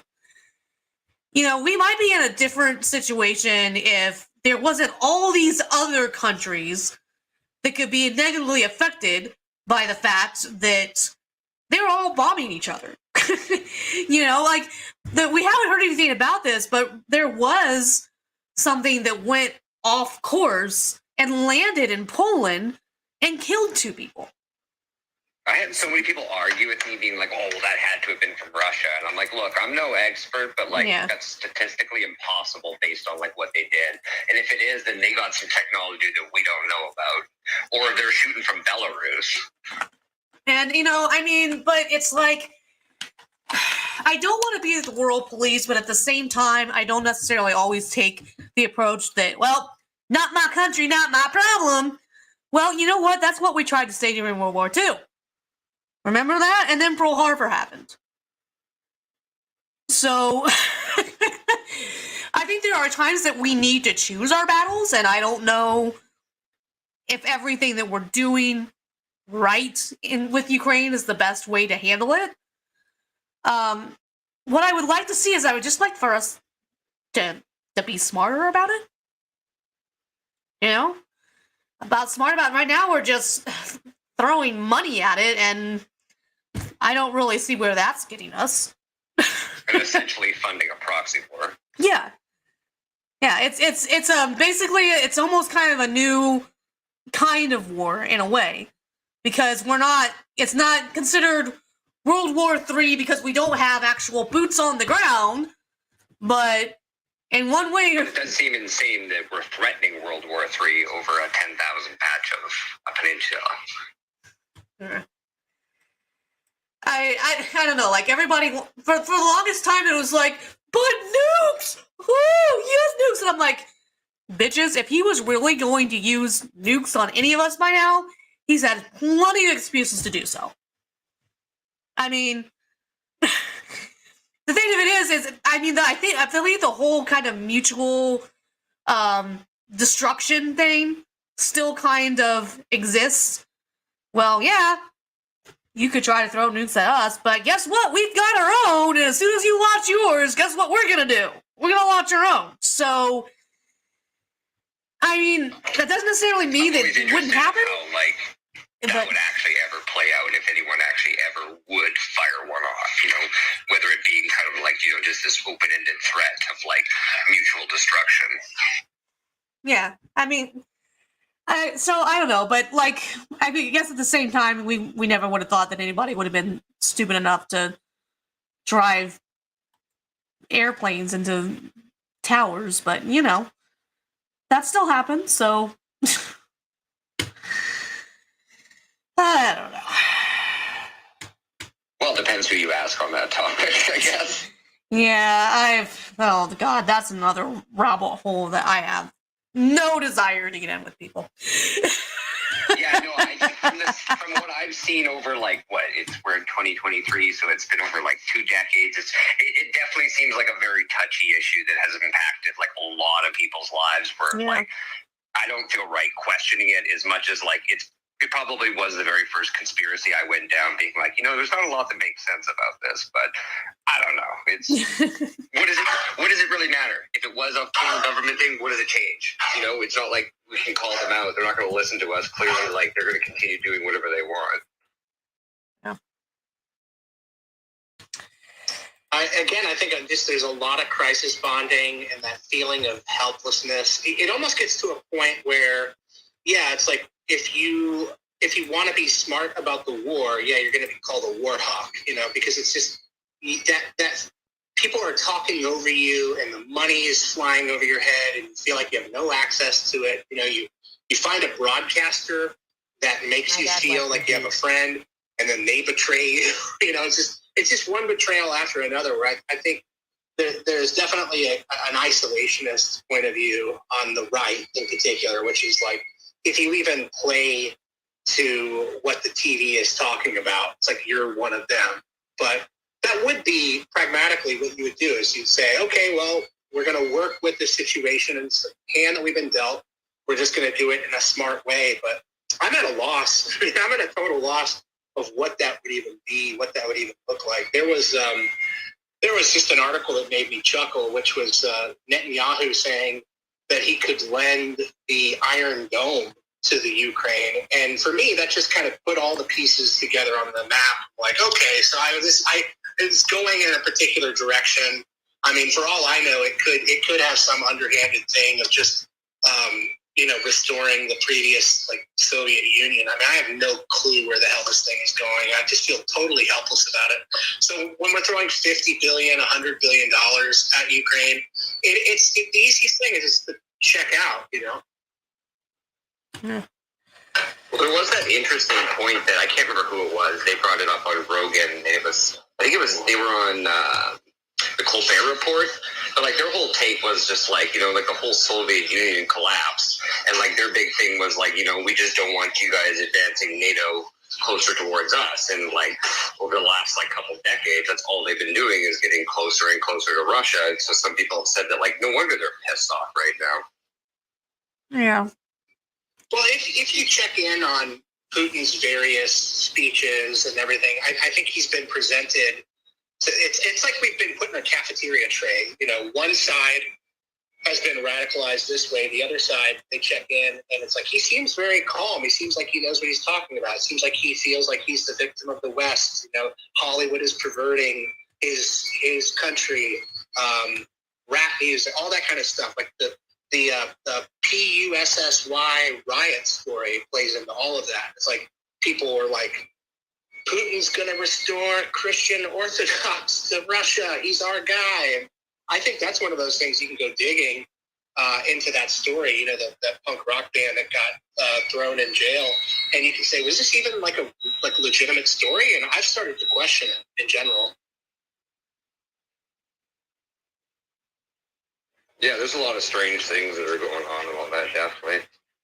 It's hard to pay attention to, like, you know, like what's credible, like not even so much credible or incredible to like follow sources, but just everyone's got like their own opinion on the topic. And, you know, even just so much as the general public, like there's only so much we're allowed to even know about like whatever it is. So like, it's really kind of hard to like fully say what's going on without actually be given good information on things, you know?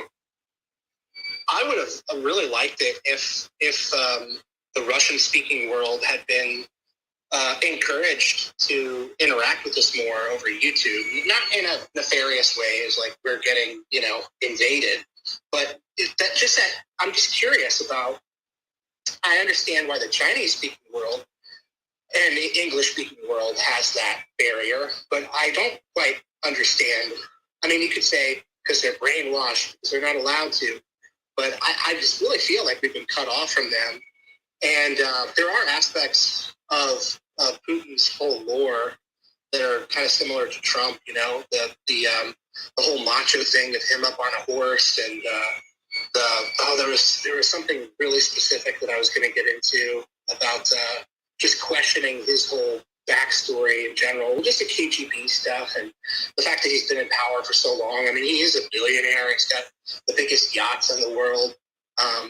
I don't know, like it could be just a very well orchestrated play that we're watching. But you're right, it's this small dispute, and it's Ukraine trying to make a bid for NATO. And I guess the fact that we're hooked in now is kind of you have to get more pragmatic about it. I just think it's the last thing that people are going to do. Well, it's just interesting because the Ukrainians, for like probably over a century, had like issues with different levels of corruption and land being fought between one thing and another, and then like the collapse of the USSR. Like, I'm like a third generation person, like where I live here in Canada, and it's like, my grandparents left the Ukraine for a reason, as well as the cheap ass farmland back in the day. But it's just like, it's just strange that just now everybody's paying attention to like this and just immediately siding with Ukraine. And I'm not saying that like they're wrong, and they shouldn't have their country. My grandparents left Ukraine especially at this day and age. But it's just interesting how you can't even voice the point of view of like, hey guys, it's just strange I don't think we should be having war, and I think we should be discussing how we should like resolve this without things escalating, without people immediately just being like, oh, you're just pro-Russia, especially at this day and age. But it's just interesting how you can't even voice the point of view of like, hey guys, I don't think we should be having war, and I think we should be this has always been a messy conflict for like over 100 years, and it's just like, people immediately how can I have a you're just pro-Russia and you're simply with them, and it's like, no, and it's like, I'm Ukrainian, I'm basically like most of my background one side and the other. That's why I find it hilarious when everybody always been a messy conflict for like over 100 years, and it's nobody's just like, standing against you. how can I have a pro no war stance and not simp with Russia?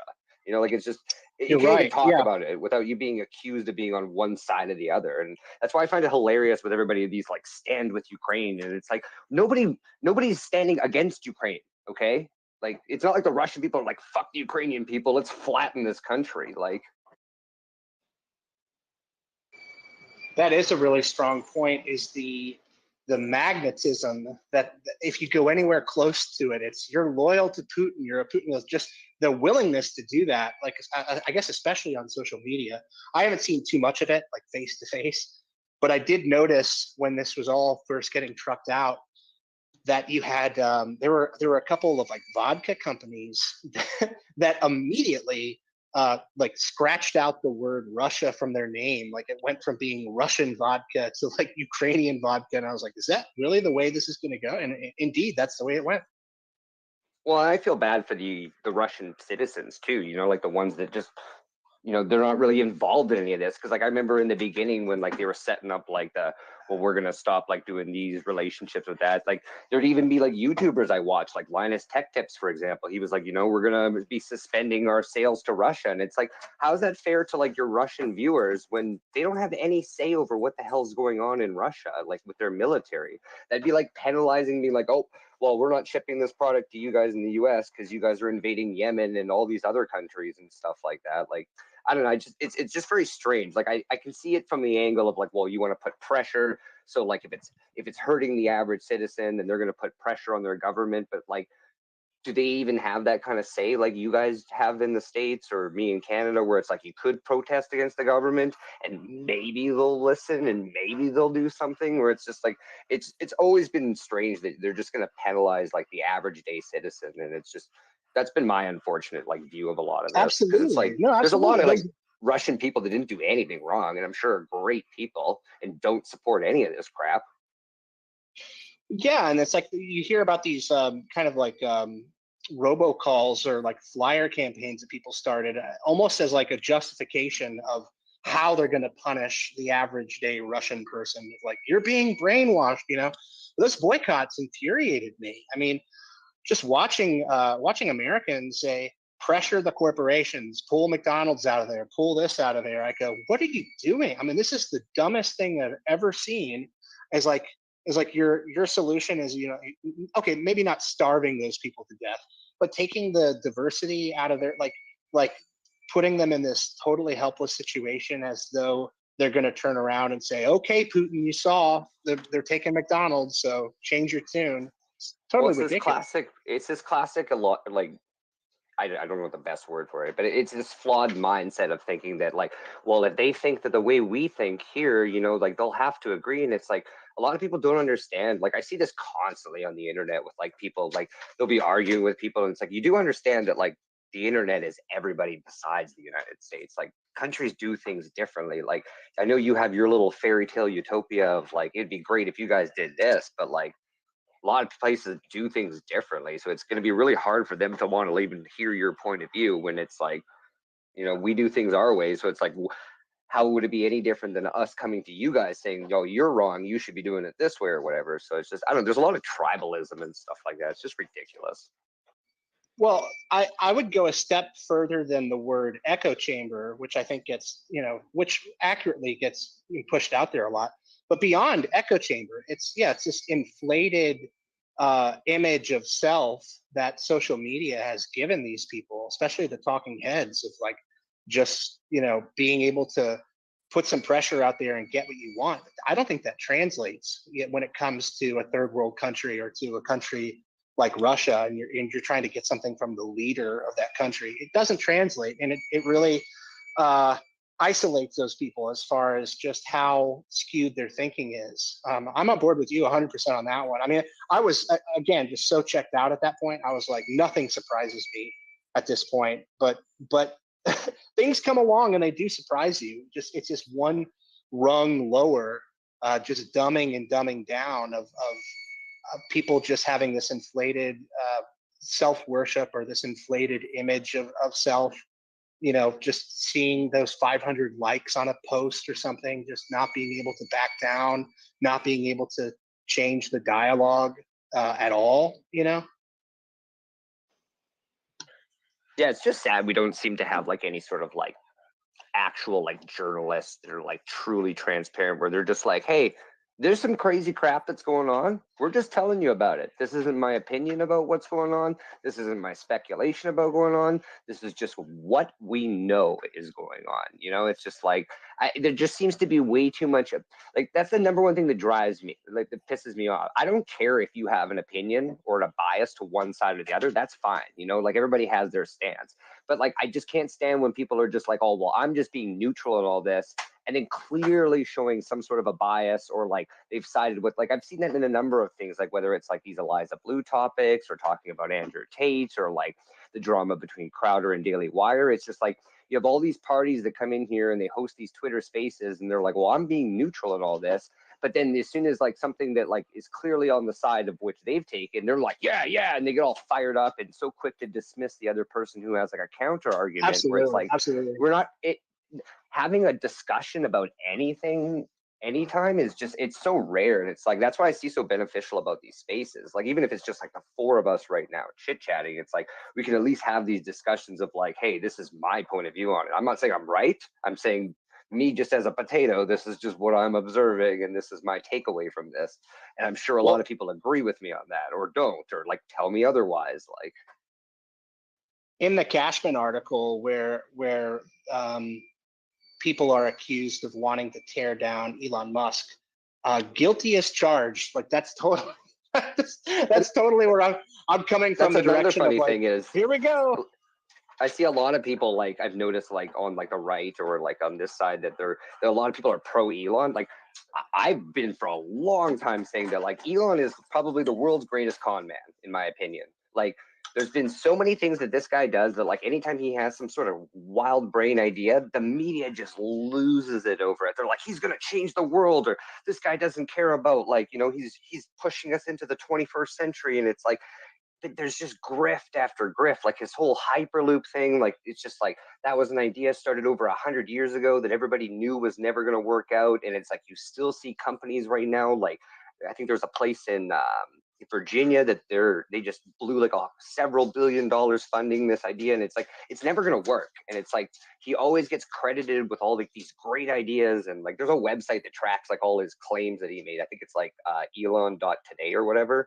But it's like every broken promise the dude's ever made. It's like, I don't hate the guy. Like, the only thing I'm happy about is like him getting Twitter and like hopefully making things better, because I've had this account since like 2010. He's But a real difference though when it comes to he's making a real impact on space though and our ability. oh, definitely, no, and that's the other thing.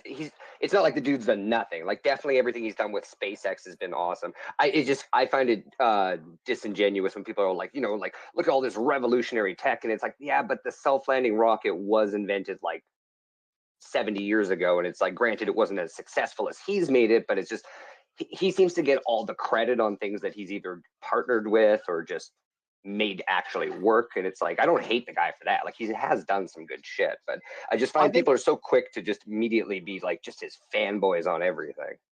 Yeah, I would say it's like just how they're kind of under an enchantment. They're like drunk off of him. That's what gets me. But yeah, I think my bottom line on all that stuff is take the claims that he's made or grifts that he's gotten away with.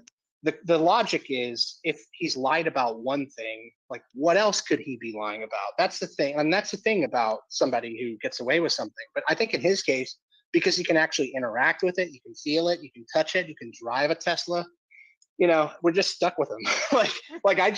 I think of it in terms of like being downstream. I'm downstream from Elon and I'm fighting my way to get upstream. Well, his trolling on Twitter has redeemed him immensely in my book. I fucking love it. It's just, it's glorious. Like, I hate to cut you off here. I'm gonna be having to go before too much longer. yeah, I gotta eat dinner too. We kind of went back a little bit towards the Eliza Blue thing, and Tim Pool. I don't know if you've noticed, but he has still not released any kind of statement about his decision to take the articles down, and he's just basically like continuing to insult his viewers. Well, you just didn't understand our style of gonzo journalism. I'm like, seriously? Well, it's so strange because he's gone from like, what in my opinion, like completely screwing it up to like kind of handling it and then screwing it up again, and then like kind of handling it, and it's like, it's just like, dude, just pick a lane or get the fuck off the internet. And at this point, I don't think DeFango has any desire to go through with suing Timcast. I mean, it would be, you know, probably prohibitively expensive, even though I think that there's enough of us that would probably donate no, it's just to the him. principle. At this point, he still has grounds to sue him for defamation because they haven't retracted the article that they wrote about him. He just didn't. No, all three have been taken down. About gonzo journalism. Yeah, well, thank you so much for hosting the space. I will say on the Tim Pool thing, I think that he for sure seems to be stuck in a feedback loop. It's like this has never happened to him before. Like, I'm sure he's been wrong before or caught in a lie before, but he's been caught in a lie that's just so big and shows his bias. And his whole thing is he's proud because he has no bias or something like that. Like, he became famous because he would confront people on the street, and he just was doing he got to the middle. He's a fence sitter, but he's definitely in a feedback loop. And he posted that poll, and I still don't know if that's a real poll or if that's him having. My suspicion is multiple channels. He has multiple channels. There's like Timcast and there's Timcast IRL. So the Timcast is basically just a clip channel. So he just dissolved that. And the live thing that he does a weeknight, that's not going away. Like, it was just to get people talking and fired up. Right. And regardless, I would still say like that's his. I'd say regardless, that's a pity party. You know what I mean? Him floating that question of like, should I retire? That's him basically saying, what would you guys do without me? You know, what if I go away? It's like, what? Like, really? You resort to self-pity was like, this Well, is not just to so really, unprofessional. not to quote simp for him, but like I do kind of take the guy's point of view where it's just like, hey, I just kind of wanted to be this independent journalist, and it's like the dude has gotten a bunch of fucking like doxing and like swatting attacks on him over the last few years that like he could very well just be at a breaking point, being like, you know, this isn't fucking worth it. Like, I don't want to be dealing with this mob mentality, whether we're right or wrong, you know, because like then he's got to admit that he was wrong, and it's like, well, how does he dance around this or retract himself without making him look good? And it's like I can see himself being just mentally just like, I don't know what to do, but well, here's definitely not handling it well. These YouTubers are terrible at crisis PR, and some of them are getting big enough that they need to have somebody in their ear that is telling them, no, don't do this, do that, don't do this. But the way some of these YouTube channels work, and the way that Timcast IRL kind of works, they're used to having this direct line of open communication with their viewers. What Tim doesn't like is that two-way communication seems to be backfiring, because when it is that people are trying to tell him things that he doesn't want to hear, you know, but he has to have somebody that kind of, well, for lack of a better word, manhandles him and makes. Well, and that gets into the territory of street cred too. Is if people start hearing about, oh, this is a person, you know, it's like he has a handler, and so he did come from a place of like, oh, this guy is just spouting stuff off so quickly. He's got to be for real. Like he was in the room with you know, Jack Dorsey and Joe Rogan, and he got to the middle of all the pertinent questions. You know, he fought his way to the middle. And now the mob is eating him. I'll see a controversial opinion between him and Quartering. I probably do side with Tim Pool. Now let me clarify that, because Jeremy has this indefensible position behind Eliza, and so we're right about Eliza. But beyond that, Jeremy, from my point of view, has been wrapping himself around Tim for like a year. And it's this really passive aggressive thing that he's doing. So if I was going to pick between Tim and Jeremy, well, part of me sees that Tim is going down, so I would pile on. But if I was to be like emotionally honest with what I would like to see over the next year, Tim is a hard worker. Tim has invested into human capital. I can't say anything about the quality of these people. You know, there's not many of them that I would go to bat for. I'm not standing up for Cassandra. I'm not standing up for Luke. But what I would say is it does appear that he's investing into talent. He's investing into these other talking heads, and that there does seem to be growth. Whereas Jeremy seems like he's paired sort of like his own fear of success into the takedown of Tim, which I just can't get behind, because I was like, okay, Jeremy, are you saying that you're going to create the next Timcast? Because I don't think you have it in you. I don't think you're that much of a team player. And I don't think either one of these guys are team players, you know? See, I like both of them, and like I find all this drama just kind of like petty and stupid. I kind of agree with you more that like, yeah, Jeremy's definitely the one kind of like hyping a lot of this up, you know, kind of grifting off of it. But in the same sort of fashion, that's not out of Jeremy's like typical MO. So I'm not overly surprised by that kind of reaction from him or what he's been doing about or handling this whole situation. I just think he's and like what I give Tim. Yeah, and but what I majorly give Tim credit for, just being like a newer subscriber, and definitely I read this as a comment and looked back into it, and I had to agree with it, was when you look at all the people he gives like a spotlight on, like as his guest or whatever, they're usually just like Hotep Jesus, for example. Like I watched his, I thought it was interesting. I watched that grifty thing, I thought it was funny. And then I thought it was crazy that like just this guy's YouTube is just like 4,000 subs. Like he props up a lot of little guys, and like, you know, they get a lot of views like every single night. So like as much as like Crowder wants to say, oh, I want to prop up the little guy, and I'm not saying he doesn't, I do see where he was going with that, but like Tim's actually the one who's like on a weekly, daily basis, like propping up the little guy. And like, I've followed numerous different accounts from like ones I've shown on there. I don't always agree with Tim's opinion or take on everything, but like, it's the same thing with Rogan. I enjoy the guests that I see more than what I agree with Joe, you know? And it's like, I think a lot of people just don't grasp that or appreciate or give him credit to about that, where it's like, you can hate the guy. Like, I don't agree with everything Joe says, but it's like, I can still say that like, it was still entertaining to hear that 2-hour discussion, you know? And it's like, people like these 2-hour, just uncut, like just people shooting the shit, where it's like you get more value out of that conversation than some scripted, crappy article, or just like them being on some talk show where it's like they're just trying to get a laugh or whatever, and they're bouncing all these corny jokes and stuff like that. Like, it's just, that's the type of entertainment I want to watch and listen to. I, you know, may not agree with the person, but I'm still interested to hear, like, look, in 2 hours, I can make a good assessment of somebody and whether I want to back what they're saying or think that person's an idiot, you know? And so I like where content's going these days. And investing back into your business, you know, investing in the equipment. I do think a silver lining here is we can survive without either one of them, you know, but I would just put it to people, look at the, you know, you don't need a castle, you don't need a mansion, you don't need a multi-million-dollar suite.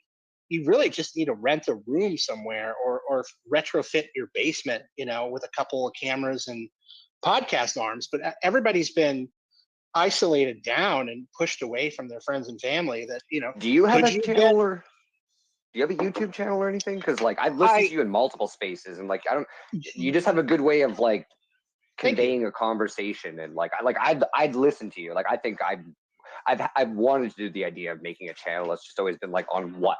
And it's like, do people even want to hear what I have to say or whatever? But it's just like, I've always been I think so, because by what you're talking about. people are always looking for fresh perspectives. And so I think if you can just, if you know, these spaces in particular are helpful for that. I do, or at least I did.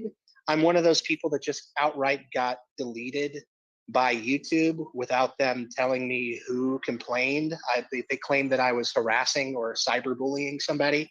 So somebody went through and found 5-year-old videos and struck me down. I do have some controversial opinions, I guess. I mean, you hear the way that I talk about things. Like, if I have a controversial opinion, I can articulate it well. That's what I pride myself on, is kind of, I can get in the middle of things and kind of, especially if there's a lot of detail-oriented people, I'm a big picture guy. And so I think I kind of excel in spaces like this. And thank you so much. But right now I'm on Odyssey, and I think what I'm going to do is kick back up with live streams on Odyssey, and maybe start another channel on Rumble, because right now there's so much uncertainty. If I was to pop back up on YouTube, I think politically, I would just get torpedoed immediately.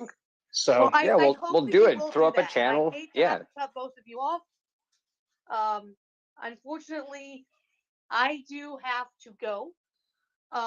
I would please, if you can, you'll probably only see it if you're doing it on your phone in the app. But I have some links there to my YouTube. Both of you, I would love to have either one of you on my YouTube show. You don't have to show your face. You can just hear your voice. But you both have a lot of interesting things to say, and you've made this space so much more interesting. Well, that's been my big takeaway from all this drama, is I've followed and met like a lot of really small creators, where it's just interesting hearing other people's opinions, you know. Like, I like getting a real diverse content and then forming an opinion from there. Well, God bless you guys. Thank you so much. I have the same opinion, and I think the Eliza Blue people should stay networked together and do exactly that. Do this and help each other grow. So thank you so much, Evie. All right. Thank Well, you. I wanna end this the way I always end my podcast on YouTube. The world is big, and I know that sometimes you feel small, but remember, it takes all of us working together to make the world that we want it to be. And who you are is powerful. So keep plugging away, keep using your voice. God bless you all. You have a wonderful evening.